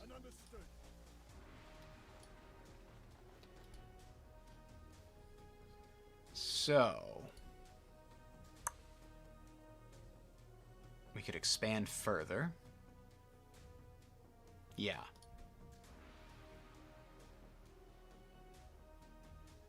Every time we expand, we get a little more loyalty, but the loyalty is counteracted by population. Did the Imperial Barracks? Yeah, the Imperial Barracks actually increased the maximum population the city could hold. I didn't notice that until now. But you can see we're growing a lot slower because we don't have a hab building. But we'll build one as soon as we get control of another territory to build it in.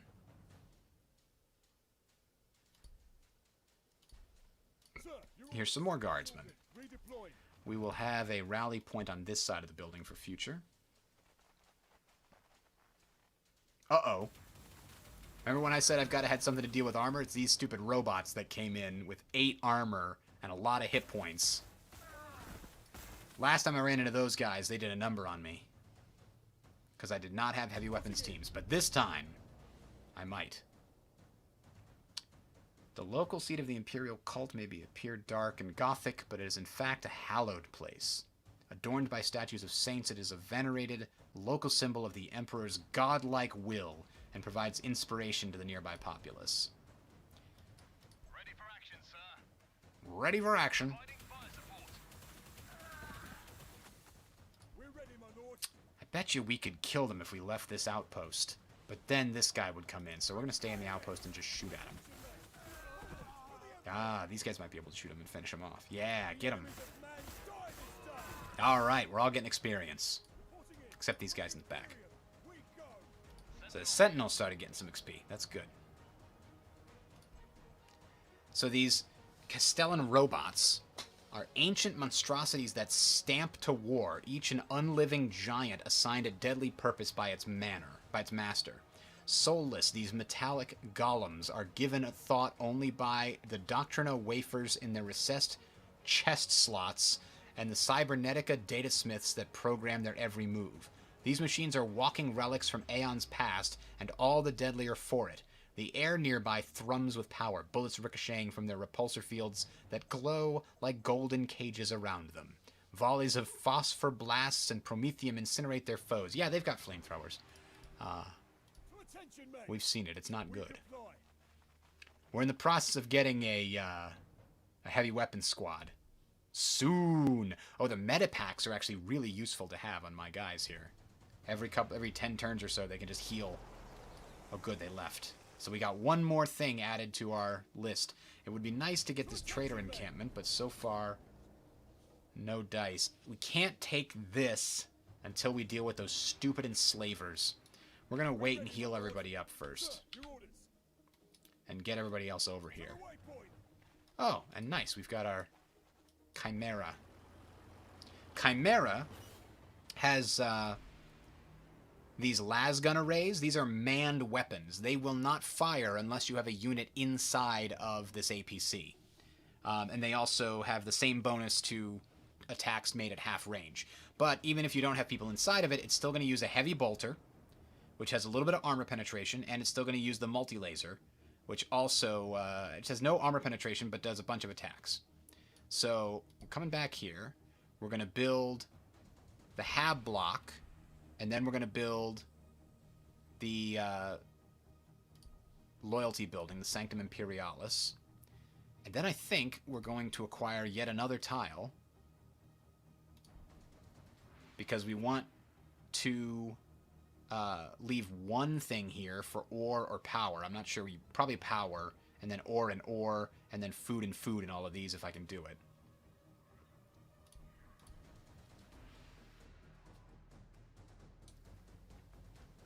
All right.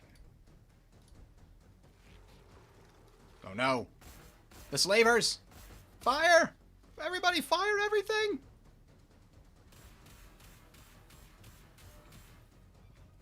Gulp.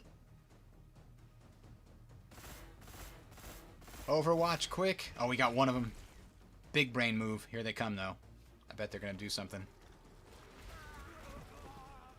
Oh, it's just a regular attack. They didn't enslave us. Seems to be 50-50 whether they enslave or not. Ready for action, sir. Yes, my lord. Engaging. Alright, I want to avoid using the crack grenades if I can do it, but it looks like I'll probably have to. Yep, the crack grenade is what we need to get through their armor. There we go. See how much it took to kill that damn guy? And if he had enslaved my guy, it would have been even harder. Oh, we got Kroot Hounds over here. We're going to bring these guys up in Overwatch position to protect against Kroot Hounds sneaking across. The Kroot Hounds have some melee attack that does no armor penetration. They're not a problem because they do a lot of damage. They're a problem because they're fast and they cannot be the target of Overwatch. Oh, and also when they're in forests, they get increased range reduction from damage in forests. They can ignore the cover penalties, but we've shaken them by doing a bunch of damage to neutral enemies near them. So that's good. Shard of Val discovered. Val? Before the warp storm, when man ruled the planet, these great outcrops were a curiosity and an attraction, like Cadia's pylons. Yet, whilst the warp storm rages overheads, they tremble with an unkind power that fuel-hardy races seek to tap. That's interesting. Shard of Val. Val? Oh, I forgot we got these guys. We're ready, my lord. As ordered. Oh, can't get in there. All right. Oh no, they took our thing!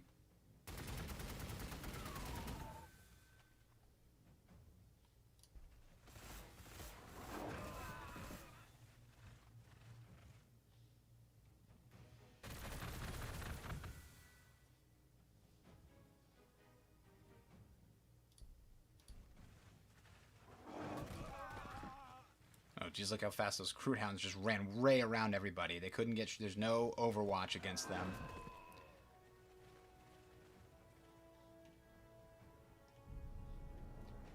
So, I think what we're going to do is put these guys that are wounded. Can we get them in here? Yes. they're going to get inside of the Chimera. Yes, my lord. As you command, my lord. Reporting in. The Chimera is going to move here. These wounded guys are definitely going to get in the Chimera. To attention, men.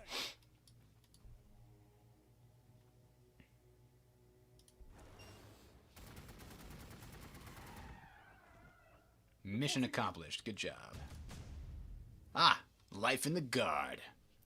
So the Sentinel pilot has increased damage from Scout Sentinels because we have trained pilots. We've established the city and secured our borders, yet our troops are severely under strength, but that's a problem for a later time. To attention, men.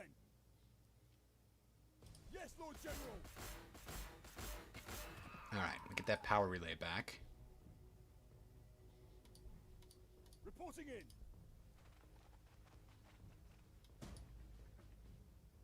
Charge, men, to victory. We're doing okay, but we still haven't had to fight this stupid robot. Alright. Where's those heavies? Next turn they're coming out.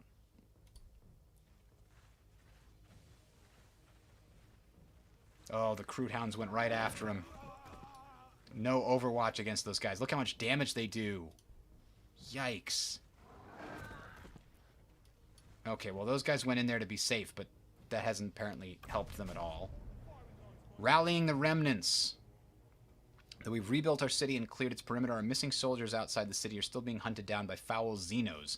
Through night and day, the guardsmen's desperate pleas for help dominate our comlinks. We must gather them, rebuild our cities, and reclaim this planet. For the Emperor! The guardsmen moving in small groups, surviving by using established covert warfare techniques. Contact them and recover them. So, there is one right there.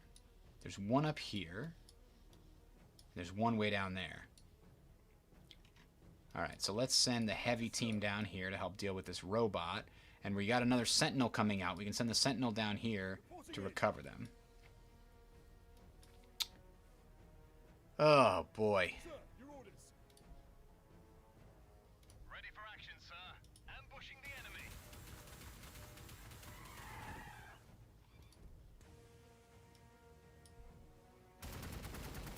I think we've got to put these guys inside the APC as well. For the Astra Militarum. We have our orders, men. Now, Crude Hounds, especially vulnerable to frag grenades, I've found out. Charge, men, to victory. There we go. Alright. The APC just got here in time. Barely. Scout walkers reporting. It's now healing all those guys that took lots of damage. Now, I think it can only hold 4 cargo. I think that's the max that it can hold. I think we should probably get at least one more heavy weapon squad out. They do quite a bit of damage, especially to armored targets.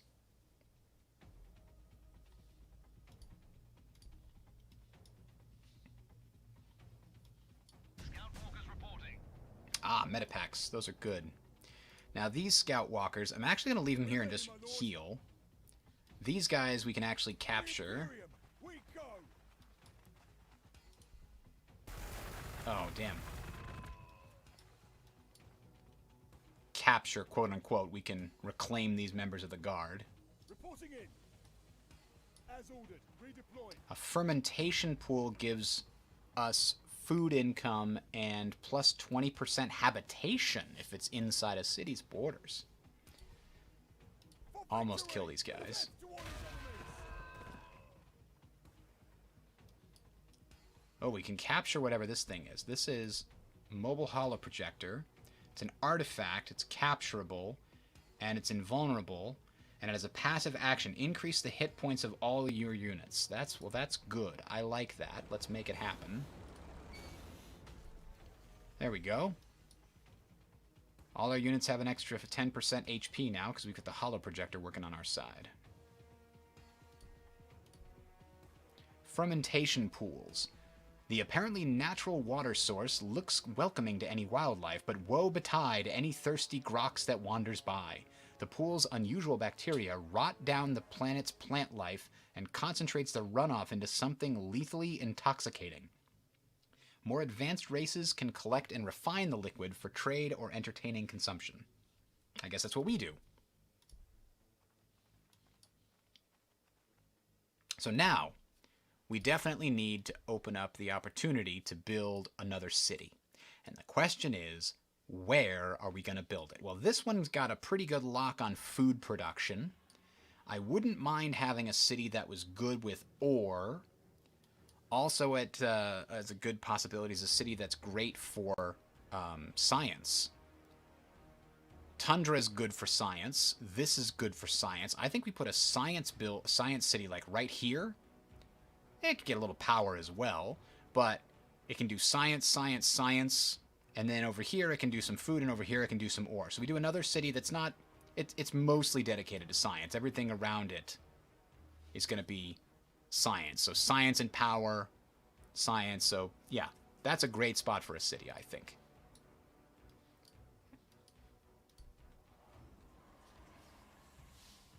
I kind of wonder if we shouldn't be venturing out into the wild to get more stuff.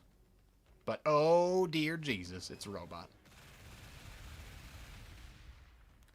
And the other thing they've got is Aura of Fear, -1 morale to everything that's adjacent to it. But they've got these twin-linked heavy phosphor blasters. It's got the Luminogen, temporarily decrease the range damage reduction of the target unit. So if a unit has range damage reduction because it's in an outpost or a city or the woods, this counteracts that. And the 2 times twin linked means that they have increased accuracy.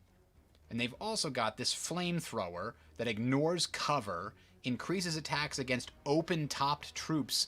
That's, remember we were saying this thing is called, it says it's got open tops, open-topped. These guys take extra damage from those robots if those robots get up close. And we've got the trained guardsmen. Now, I don't think we want to leave our Chimera here. What we'd like to do is put this heavy weapon squad here. Oh, and there's another robot. They come in pairs. We want this thing to stay there, and we want... because it's doing less damage now than it would be if it hadn't moved this turn. So we want this guy to run interference for our heavy weapon squad. Which means hopefully these guys ignore us, but maybe they don't. Oh god, the overwatch. The overwatch. The scout walkers are going to try to help.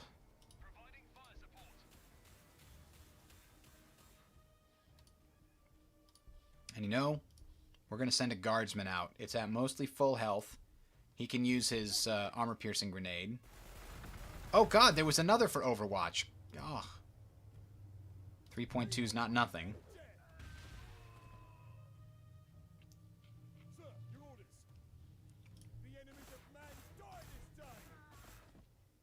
So we've got this fermentation pool with extra food. I'd like to get this encampment, which would provide extra visibility just on this approach in case there's anybody coming from that direction. These guys, however, are desperately going to be needed in this direction as soon as they're done moving. So what is this city doing? It's building everything it needs to build, so we go forward. There's a lot of guys here, though. I think I might lose these guardsmen. Putting them out there was a mistake. Oh, God, the humanity! There's 3 robots? Retreat! Everybody retreat! This isn't cool. Oh, no, we did lose them.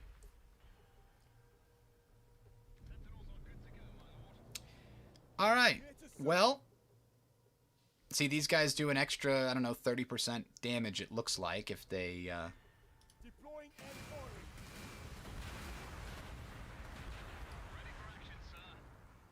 these guys are still good amounts of health. We're going to bring these guys back here. Pick these guys up.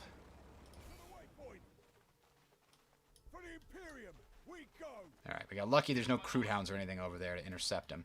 We're going to send this scout sentinel up here, just so we get an idea of what's going on. We can also see there's another guardsman there. Oh, that's right. I was going to send the scout sentinel down here. I'll probably send the Chimera down there to pick them up. In the meantime, these guys are all probably going to start retreating next turn.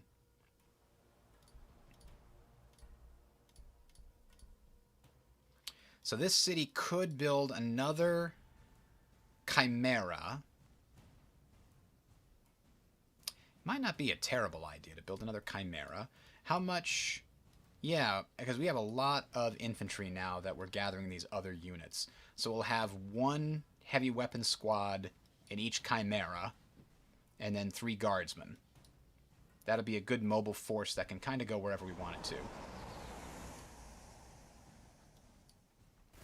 Oh god, no. Leave him alone! Ah, I shouldn't got greedy. Tech Priest Engine Seers. Ready for action, sir. Okay, and these guys are stuck here because of the zones of control. Looking for a better view. Sentinels launching attack run. I was gonna have these guys come back and pick up the heavy weapons, but I screwed up. So now I gotta build a new heavy weapons. And I gotta get the fudge out of here. Let's have them heal for a turn. Kind of want these guys to just chill here. But we'll send them back this way for now. Scout walkers reporting. Sentinels moving out. Oh! Faction discovered, the Tau. If the insidious whispers of heresy weren't enough, here are Xenogen who promise something more than glory and servitude in the name of the Emperor. We have a simple solution to their problem. Double the ammunition allocation for each commissar.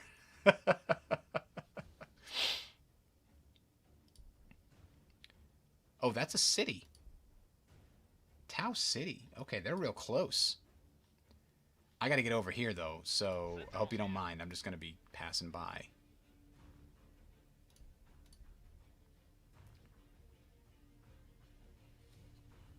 An open, welcoming city of elegant construction where every species can live in comfort and studious peace, even man. Sad, then, that it has been built on Gladius Prime, surrounded by hostile aliens determined to wipe the Tau and their allies out.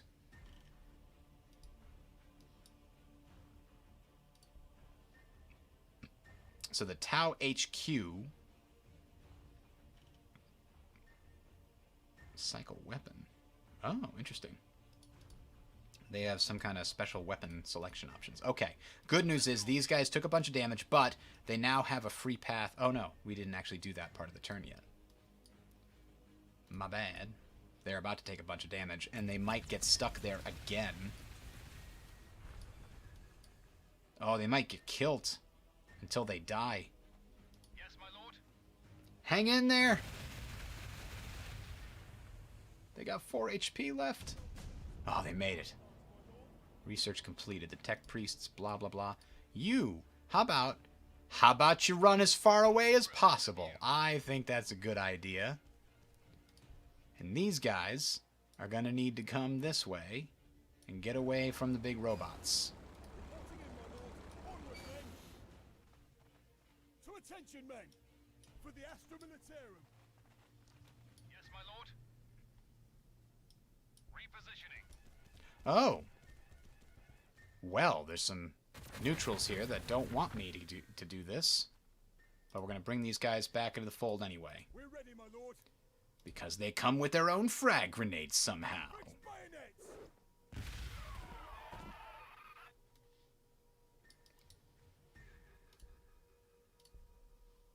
Ore field. Special, unique place there.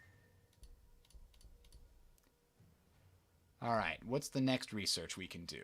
Now, the shrine would get us the ability to produce heroes. Voxcaster's a pretty good buff. Rites of the Machine Spirits.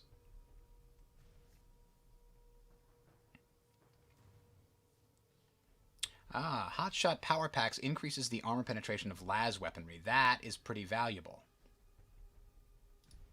So we're going to do that.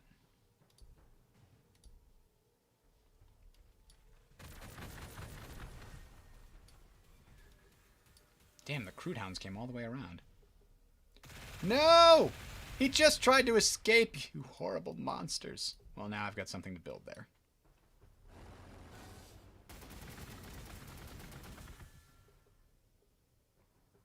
Yep, I'm going to definitely need some heavier firepower to deal with these guys. Ouch. I could deal with one of them, but not three.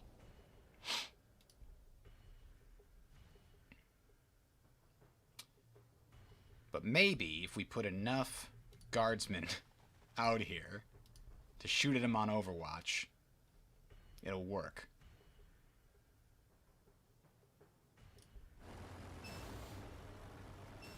Here to serve. Marching with all due haste. So if they do come this way, they're going to get opened up on by a load of bad guys. Or in this case, good guys. Alright. They probably need some help, but we're going to need to replace that sentinel before we do too much more.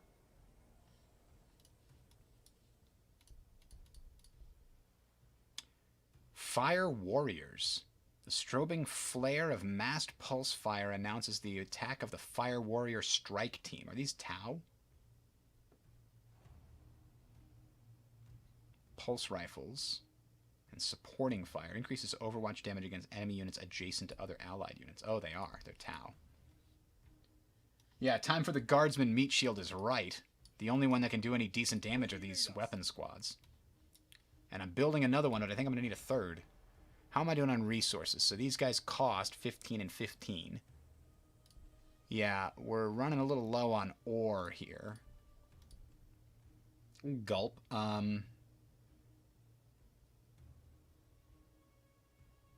So we're going to need to collect some ore real soon.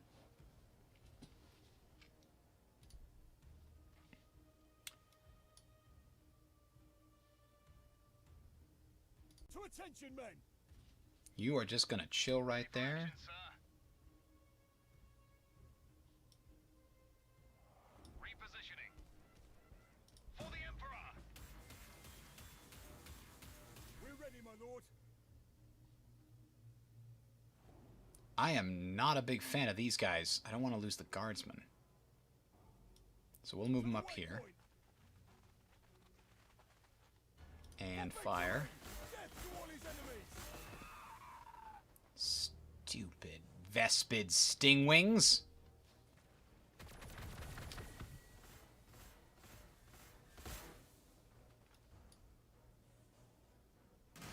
Yeah, there we go. Get him.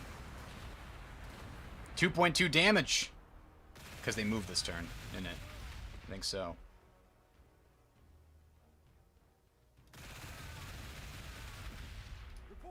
Well, these guys are going back in the truck. These guys are going to go get in front, and these guys are going to continue to fight.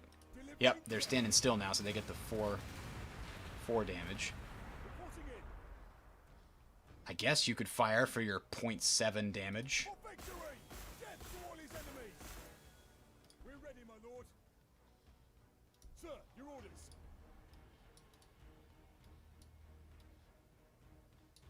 Alright, somehow we managed to survive this here. Reporting in. These guys are just going to get the hell out. Received and understood. Yes, my lord. Engaging targets. We want the kill here to get the experience from it. We're ready, my lord. You chill in that outpost while we get more of these heavy weapon teams coming. We got them down to about half. I don't know if this guy's just going to run away again, though. So we've grown, and we're 2 turns away from dealing with the loyalty problem. Right now, we're getting less income from the city because we don't have enough loyalty.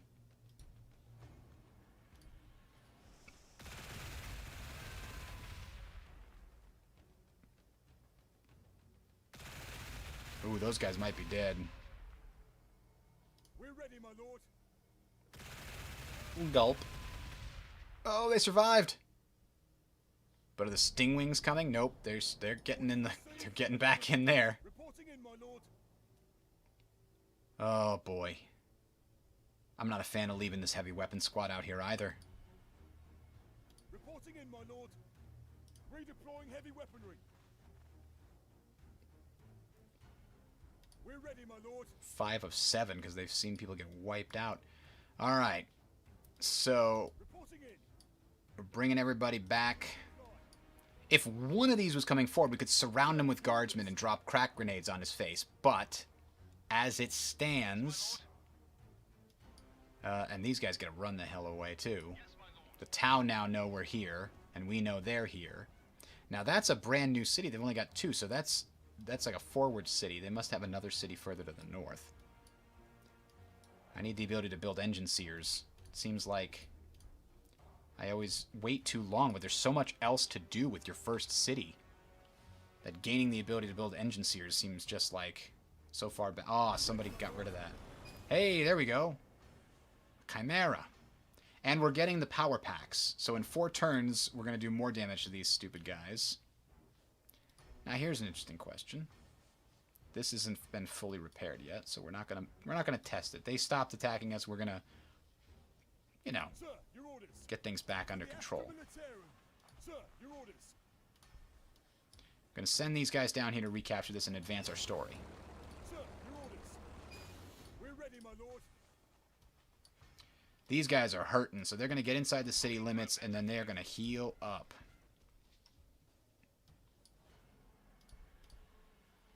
Inside the city, we can now do something else. We're going to acquire a tile and then build a mine there. Oh, actually we have already set to acquire a bunch of tiles. Well then, let's wait until that's done. We'll build a mine eventually.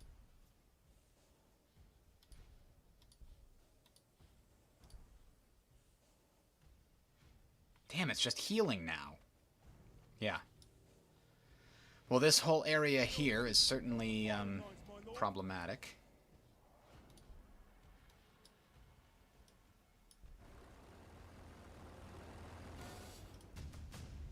Alright, we recovered everybody, and we got the Armaplaz bracers as a result. With this many soldiers reclaimed, we can rest more easily behind our walls, but we must still keep reinforcing. The Xenos cannot be allowed to take this world. We're ready, my lord. And here's a heavy weapon squad. So now, we've almost got the 3 and 1 that I kind of want in each of these. Maybe I want more heavy weapon squads, I don't know. I think 3 and 1 is probably a good mix. I'm actually kind of running out of guardsmen. Because I'd like to leave these guys here in this outpost, just in case anybody comes up. Yeah, probably don't have to. Forward for the Emperor. So what's the 2? Oh, level 2, I bet. Yep. These guys contain 2 units. Actually, you know what? Skull Altar, we can move in there with somebody. Drop these guys off. Reporting in. There, they got the plus 17% attack damage.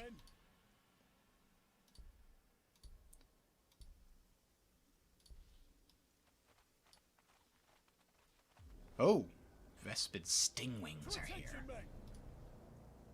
Reporting in. So here's the nice thing about the Chimera, is it can attract any op fire first. Then we can move these guys over. Suppressive fire. Then we can move these guys out. We're ready, my lord.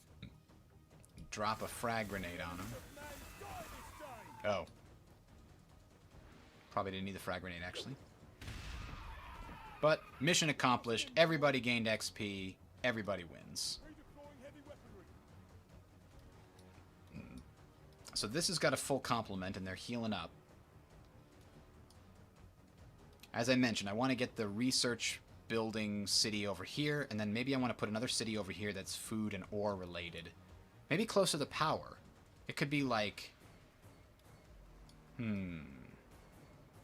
I could put another city near the power, but...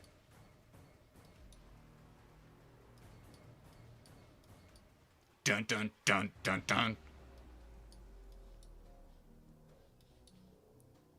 This might be a better place for a city actually to act as a gateway and guard this thing too. So this could be a power city. This could be an ore city. This could be a food and science city. Or mostly a science city, actually. But yeah, that seems like that's a good pick. Good play. Let's keep it going. Reporting in, my lord. A palace fit for a priest. Make preparations for expansion and build a cognitator station. The souls of the humans on the planet depend on you. So I need to found a new city and construct a couple cognitator stations and then start a city edict. Orders received, my lord. To the waypoint. As ordered. Redeploy. So this hasn't got a full complement. We're going to come over here anyway and retake this. There's a little bit of extra influence for us.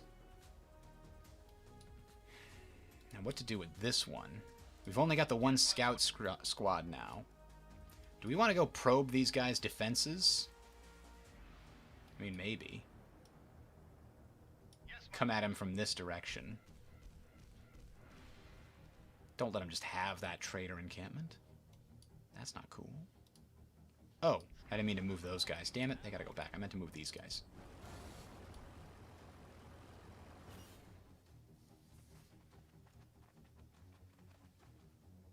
Oh. Damn it. Ah, power packs. Good time. Let's actually send these over here to deal with this problem. We want to keep that fermentation pool if we can. Sentinels here. Looking for a better view. So we could send these guys to the edge of the woods. They wouldn't be hidden, but they could see out, and they would get some cover. Alright, the robots are gone. But who knows where they are or when they'll be back. Alright, now... I was concerned about ore and food. So food seems to be the biggest problem. So let's build more food here and more ore here.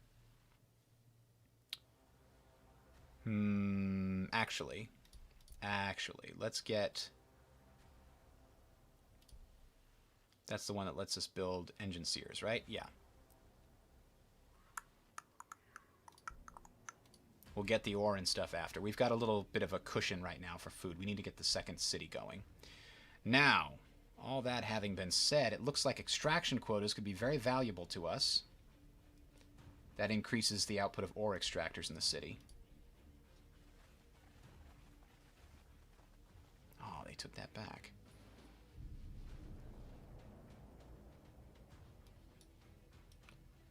Well, crude hounds, if that is your real name, take this.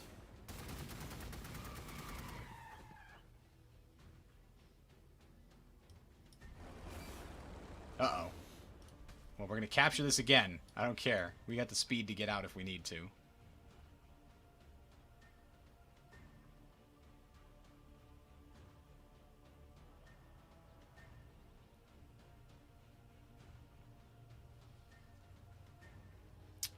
So let's drop one of these guys here that can attack the crude hounds. And then we'll drop an infantry right on there and get our... get it back. Oh, there's town nearby here too.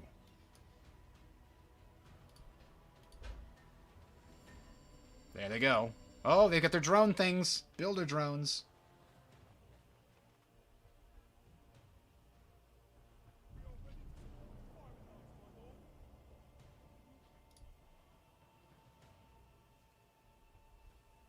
Here to serve.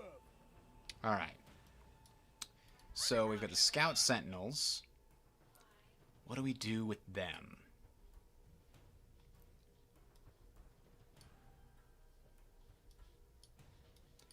I think I pull these guys back and we kind of throw everything we have against the Tau just to see what happens. Maybe it won't be able to do much. Maybe it will.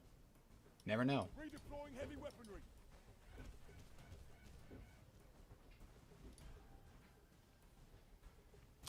And I don't think we want to produce any more vehicles. We don't have the resources for it, and we don't, you know, have the ability to maintain too many more. So we're actually going to remove this. Oh, I forgot. The Manufactorum produces other things besides just... Okay, so we want to sleep it.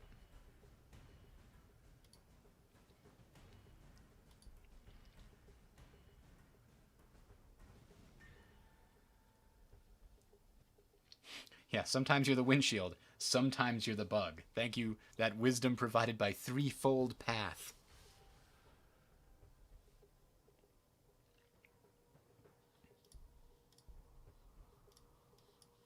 To attention, men. We comply. Get back inside of the Chimera. And let's explore a little bit. Okay. Nice river valley you got here. It'd be a shame if something happened to it.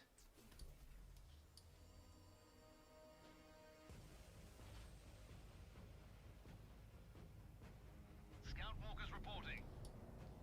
Ranging ahead. We're going to wait here. Actually, you know Ready what? for action, sir. We can do something interesting here.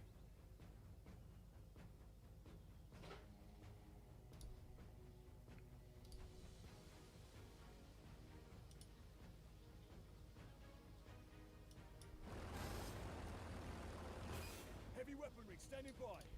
I think we can put heavy weapons teams in these forests and just start blasting away at that city outside of its range. Unless its range is actually 3. I don't remember. Actually, I never knew. I know my city has a range of 3 with its missile launchers, but not with its las guns. But it didn't shoot at my scout sentinels when they came within range. Maybe it can't see them, but maybe it'll be able to see these guys. We'll see. Oh no, you can't see from there. Maybe they can see from over here. Proceeding with caution. Where do you need us?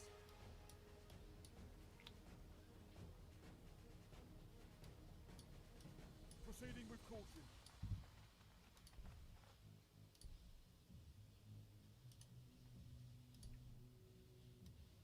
Bring these guys up as well.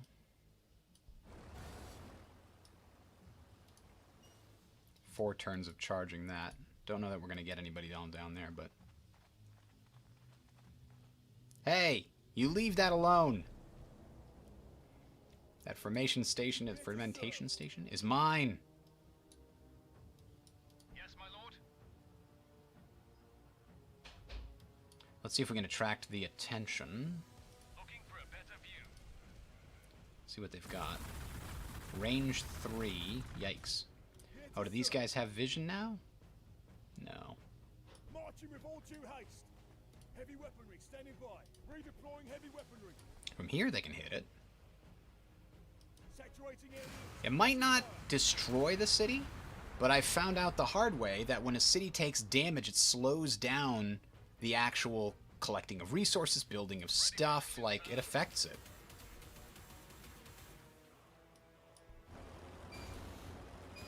Yes, my lord. So we'll just lasgun them. The enemies of man die this day. And if something comes in here, we just pack everybody back up inside of the APC and we run away. It's just how we roll. Ready for action, sir. Sentinels moving out. We'll try to grab these spots back here with a different scout while they're, you know, busy looking the other way.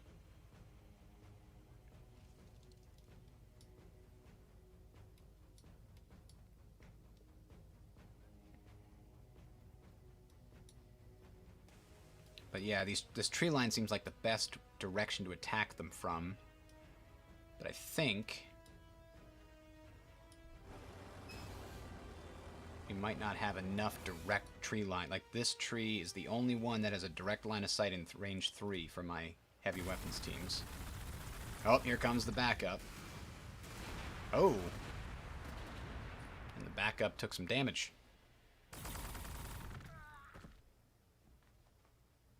Life in the gods, sir. Terribly hard. Now, what's their situation? They also have rapid fire, and it increases their armor penetration, just like we have. These guys are going to chill. Sentinels here. Reporting in. Where do you need us? These guys probably should shoot, because these guys have 6 armor. Yeah, so these guys are a good counter. Delivering death. Actually, we can kill them, can't we? Can these guys kill them? Let's try.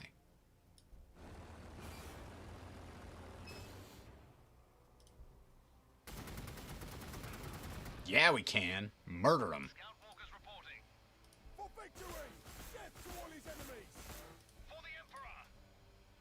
Yes, my lord. Firing! Alright, so far. Outcome better than expected.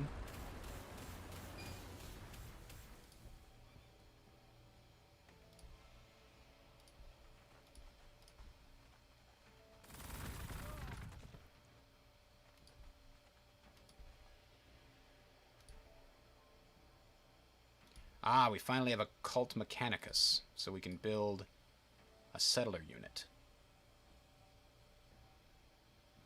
They take so long to build. It's very annoying.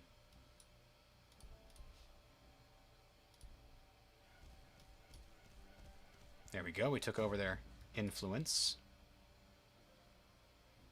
Reporting in! The enemies of mankind is Now, what do they have? They have... Oh, they have a blood blessing. They have their own skull altar over there. We will bring them death! Here to serve. Ah, we can kill them. Bring death. Yeah, got him. All right, we have... So far, not had issues, but maybe the tower fighting somebody else right now, and we'll see what happens later.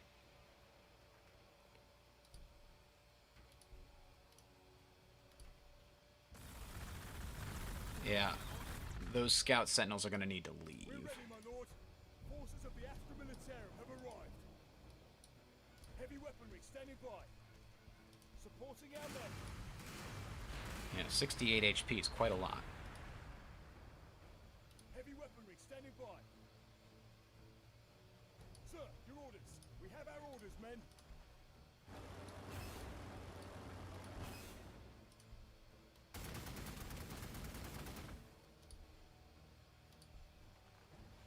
We're ready, my lord. Can we grenade the city? We can.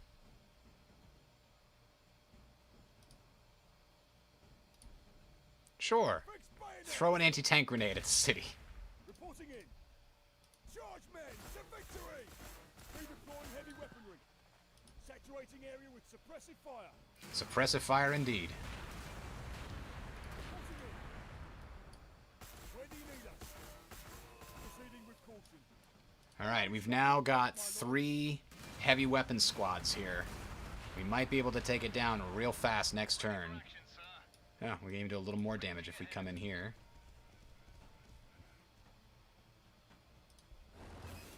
Sentinels here. Engaging targets.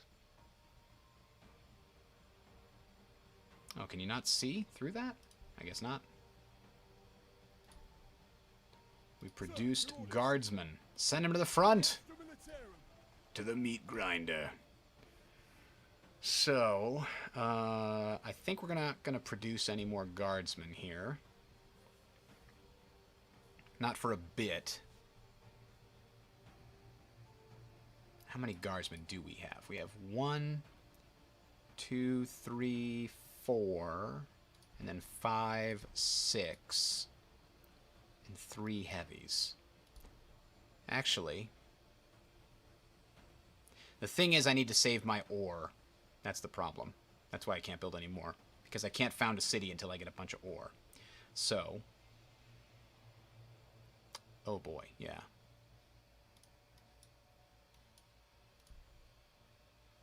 Yep, everything else is zizzing.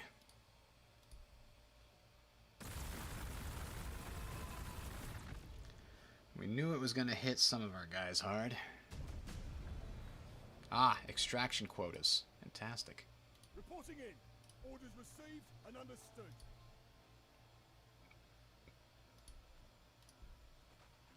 Sir, your orders. Reporting in, my lord. Every shot will count, my lord. Forward for the Emperor.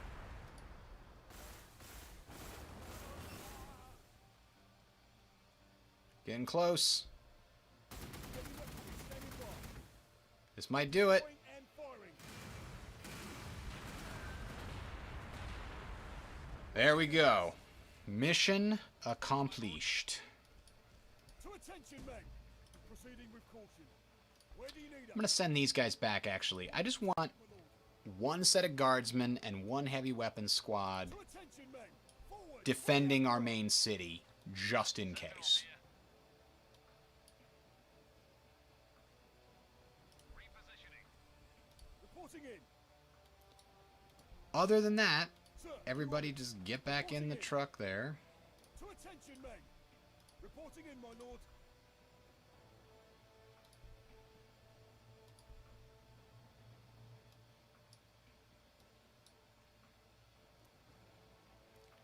Alright. Who moves? Nobody needs to move. This guy will go right here. Choose research, you say. A labor corps is a pretty useful thing to have in the second city. This ink is also very valuable, so we're going to get probably both of those in the near future.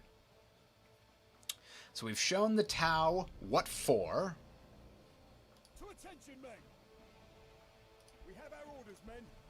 Orders received, my lord. Here to serve. To attention, men. Sentinels moving out. Ooh, there's an ore field. That's nice. We're ready, my lord.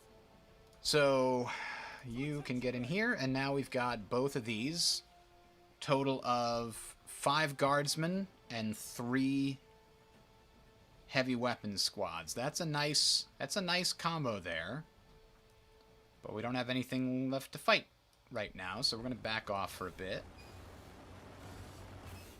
I still don't think we're capable of dealing with all 3 of those robots at the same time without taking some decent losses.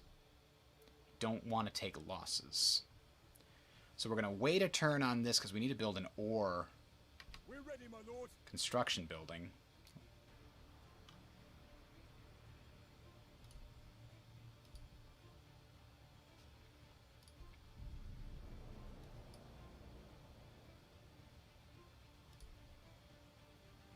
Scout walkers reporting.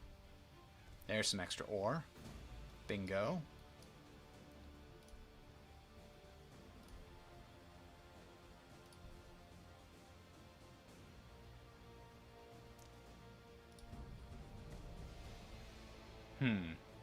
Yeah, it has no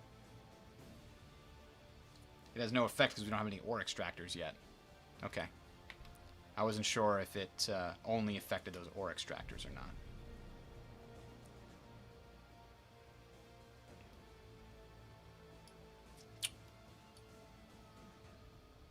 Somehow we're still holding on to this. I bet you there's an enemy distracting these robots over here. So we're going to send our 2 chimeras and this scout sentinel in that direction. This scout sentinel is going to try to discover For a better view. the Tau's main city. We may have just found it. Sentinels here. They have a special ability to scout, Scanning for hostiles. which lets them see through stuff. There we go.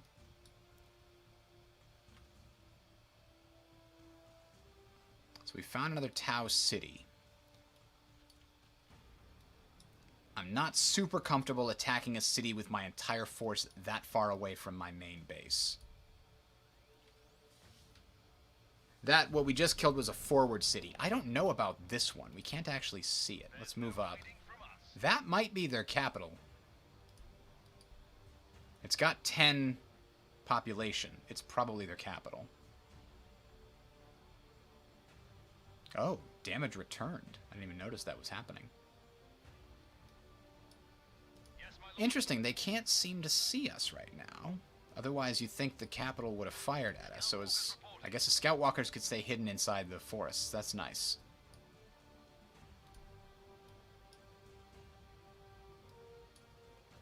We gotta wait here for these guys to catch up.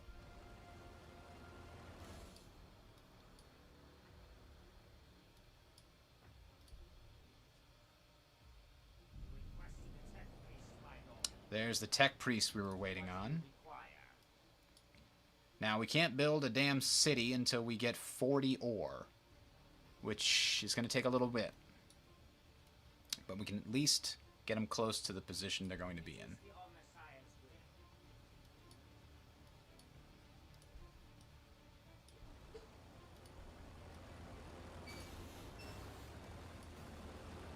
will. Alright, so we can try taking back all of these neutral areas. Now we're going to seize this until we get more ore production. I could steal this from him, just be like a dick. Now you see me here. Ha ha ha, I took your science. Now I leave. Ow, those lasers hurt.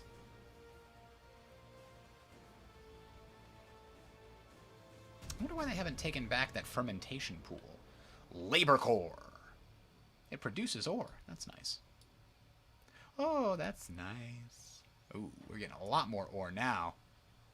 That's what I'm talking about. We're still going to wait a turn.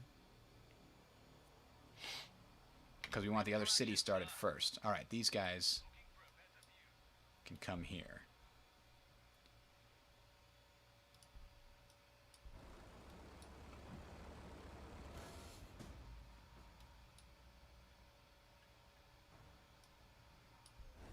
Oh, there's that damn robot. We're going to try to attack the Tech Priest Engine Seers before they can respond. What do you require? Sir, your orders. Oh, I didn't see people over there. That's one of the problems with this mod that fixes the scale, is you can't see the people inside these big ruins. Comlink established. Yeah, I know Comlink is established, but just chill over there, okay, buddy? Yeah, now we're going to be booking it, now that we stole your science. Oh, hey, that also looks like one of them corn things.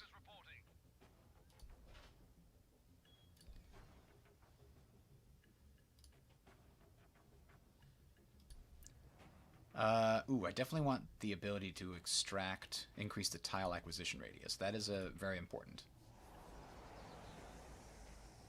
Oh! Those poor boys! Even if they get back in. Oh, they're cooked. Damn it.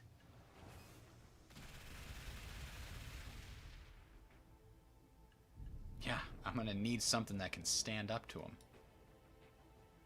And you see, they're all repaired. This is just, I lose a lot of forces if I make this fight. Until I can get what? What do I need to take these guys on? I bet you it is the Basilisk. I get that guy, and I think we can start doing something.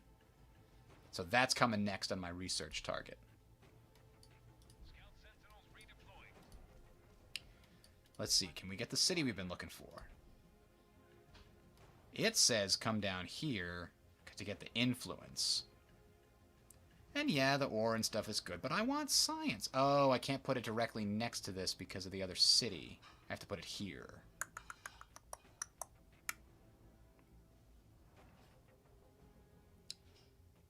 Huh. Damn it. It has to be more than 4 away. I could still get the science even if I put it like... Oh, that's not working either. It has to be here in order to get the science. Bonus from this thing. And I could get 1, 2, 3 sets of build. That could still be a good science one. Let's do it. Building routines. It's also a pretty safe location. So, okay.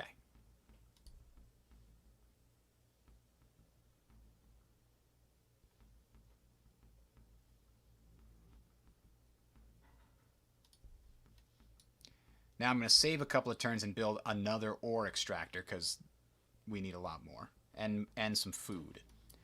And this city actually needs loyalty right away because your loyalty is reduced by 3 per existing city you have. So as you spread, you need more and more loyalty.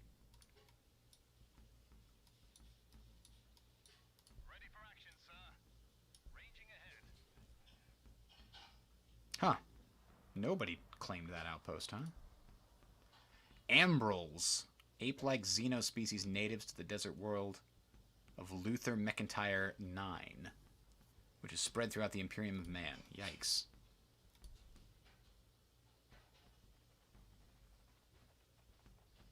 Damn it, they took my stuff. I was really hoping those robots were busy with another AI empire, but no dice.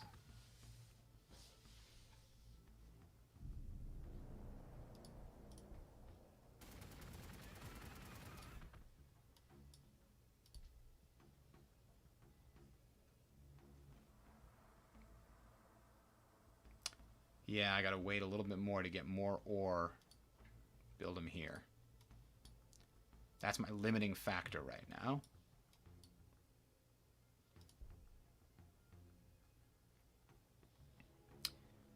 Maybe.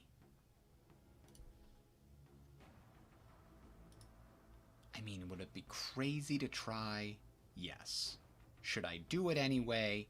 Definitely no. Right? Maybe we can pick off one of them with my heavy weapons, guys.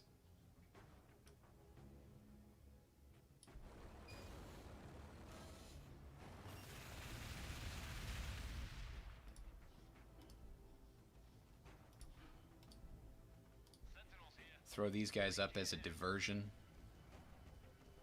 Commencing attack. These guys have a heavier defense because they haven't taken any damage, but they also fired already, so... Where do you need us? Reporting in, my lord. Here to serve. These legs go all the way up. Alright, what do we get them down to here? 14 of 26. Gonna be about 12 of 26. Yeah, nope, 14 is the low number. We might be able to kill one of them without losing anybody. Maybe. This tank's gonna be in trouble. We could swap it out for this one. Next turn, maybe. Ready for action, sir. As ordered. Scout walkers reporting. Scout walkers now do bonus damage. Hell yeah, we stole your corn. Oh, please don't die.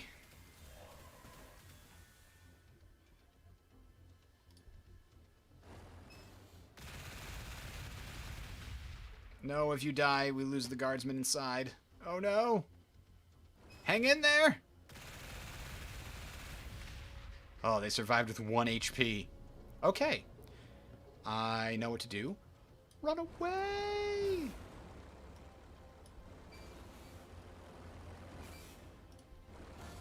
to serve. Unleashing a hailstorm of death. Yes, my lord. Still not enough. Can these guys kill it? Finish it off? Yeah! Alright. Serve. That's going to make it much easier when we come back. But for now, run away! Proceeding with caution. You too. Sentinels moving out. Let's get those basilisk artillery pieces and then we'll be ready to go. Hey there, Bolt Simmons. Triangles, huh? Lots of triangles. What works? What am I missing? The hybrids are gene stealers. Ah, yeah. Forgot about the gene stealers. I did play Space Hulk. I know what gene stealers are, kind of. Now, this city needs more ore. Because right now we don't have a good ore anything.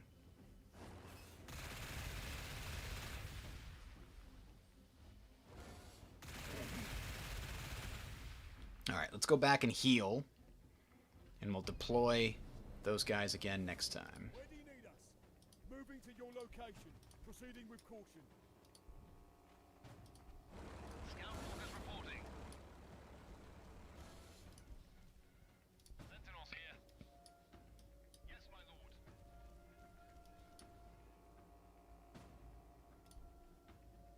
Alright, they acquired a tile. Now, if we can, we could really use some loyalty. But failing that, let's build the Officica Tractica, whatever it is.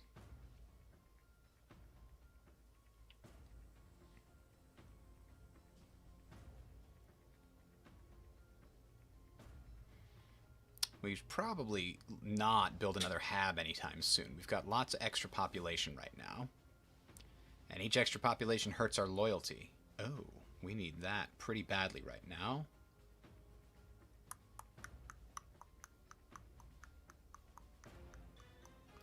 So maybe whatever we were building here, don't build it maybe. And wait, and then we'll get the loyalty problem taken care of first. So we're going to skip this city.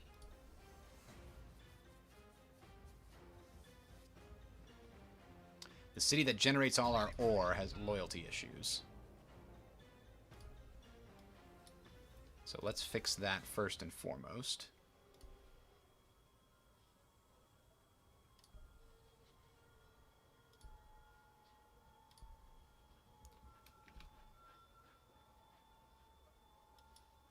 So heal, heal. You can come back and heal too. We've got a lot of outposts in this region, so we'll know if they start making more forays into our area.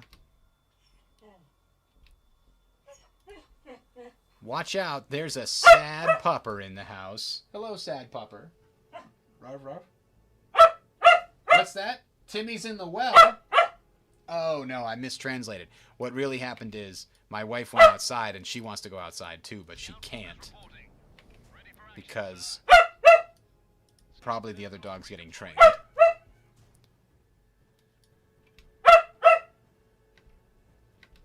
Alright, 2 more turns till we get that ore extractor. And we also need to... We've already got the loyalty queued up.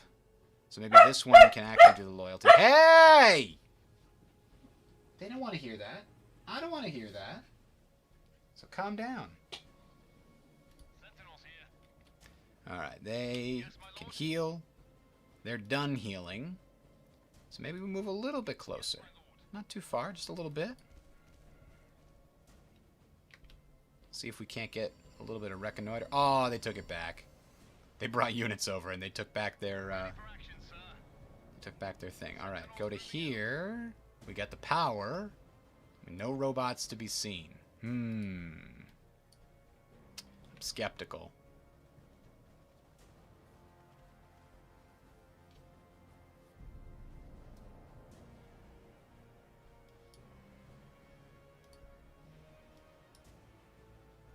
They were in these trees last time.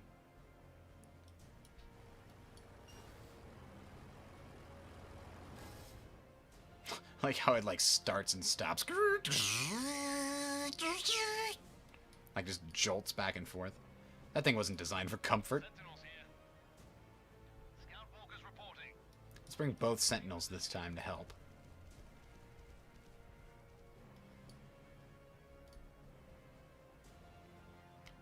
We would also like some food, please, once you get the loyalty problem fixed. And even then, the loyalty problem's only just barely going to be fixed. We're going to need another loyalty situation taken care of after that. Ay, ay, ay. This one's at least okay, because it's got its base loyalty and not too many population. This one's got a whole bunch of population that's currently hurting our loyalty as well.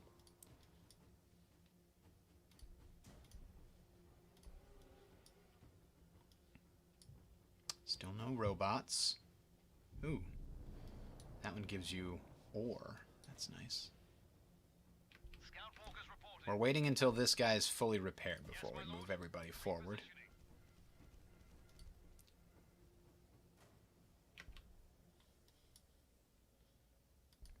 Alright.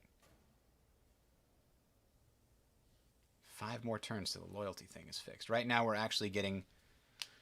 Everything's going slower because of the loyalty problem.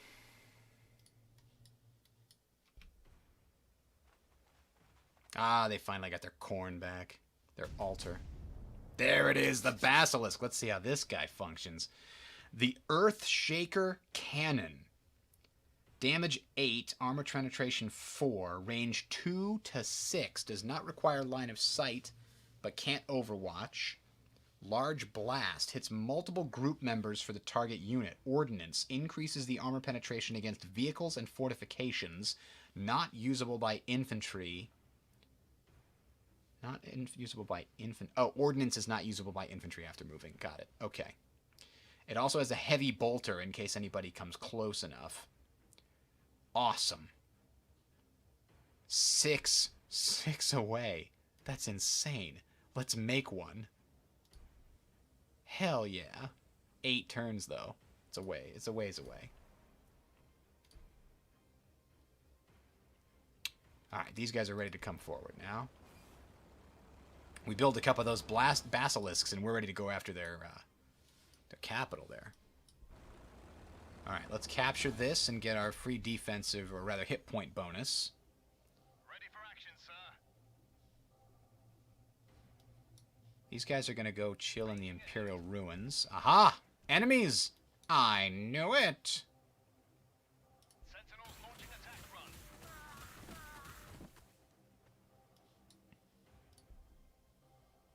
Yes, my lord.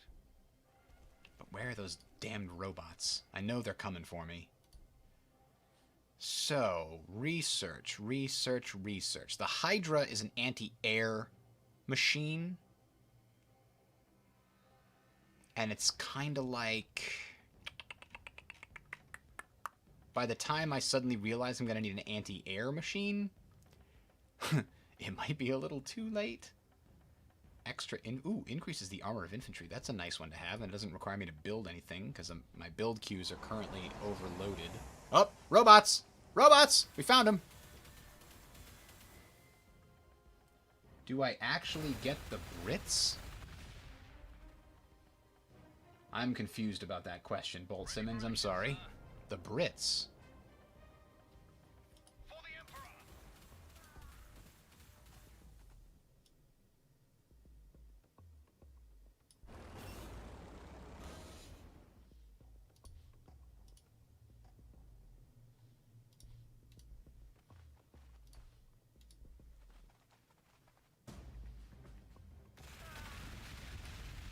Damn it, that was a mistake, probably.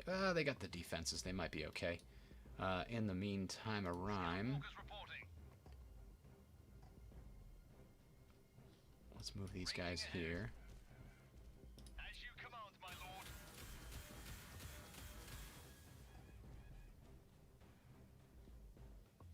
Yeah, we can put the other two heavy weapon squads here. Here.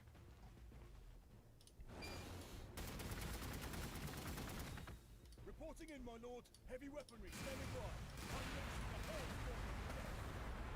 Get 'em!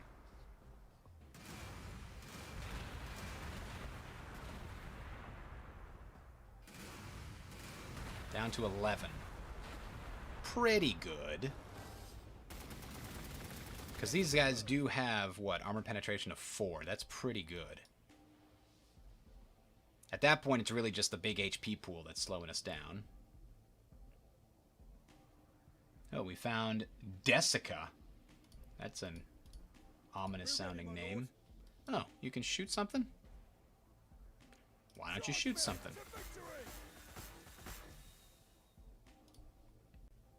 Actually, I should have had them heal. Actually, they wouldn't have healed this turn anyway. Damn you! Don't run away! We're ready, my lord. Oh, you better be ready. Because we're not letting these guys get away. Heavy weaponry standing by. We will hold that position, my lord. Yes, my lord. Firing. Oh, boy. Ready for action, sir. Don't let them be anymore. Reporting in, my lord. Every shot will count, my lord. Moving to your location. Yeah, we got him. The hellstorm of death. Hellstorm of Death and all that stuff. Yeah. See, tell them about Hellstorms and Death. Our las cannons have those increased armor penetration. Helpful, helpful. If this guy sticks around, which he might, because he's probably got a decent amount of hit points, he might not run away. Then he's dead next turn. Ready for action, sir. Oh, these guys can do something, huh? Well, Scout sentinels redeployed. go shoot these guys. Launching attack run. Because they are actually low in morale. Alright, we're finally going to have cleared these guys out, I think. We're ready, my lord. Those guys are going to hang in there. We're going to have them use their med packs next turn. Where do you need us? Get 'em! Unleashing a hellstorm of death. Unleash a hellstorm of death. My lord. You heard the man.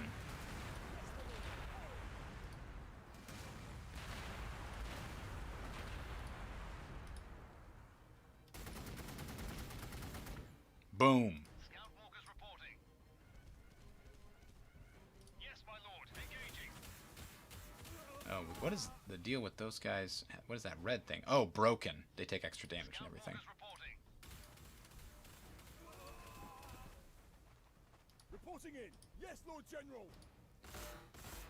You can go from no army to like a massive army with these chimeras. It's pretty awesome. Your orders. Forwards for the Emperor. All right. Well, we've successfully cleared out this whole desert area here. Desica, apparently.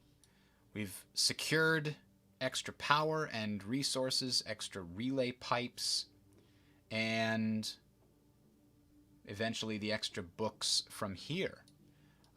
We destroyed a Tau city over here, and we're now constructing basilisks.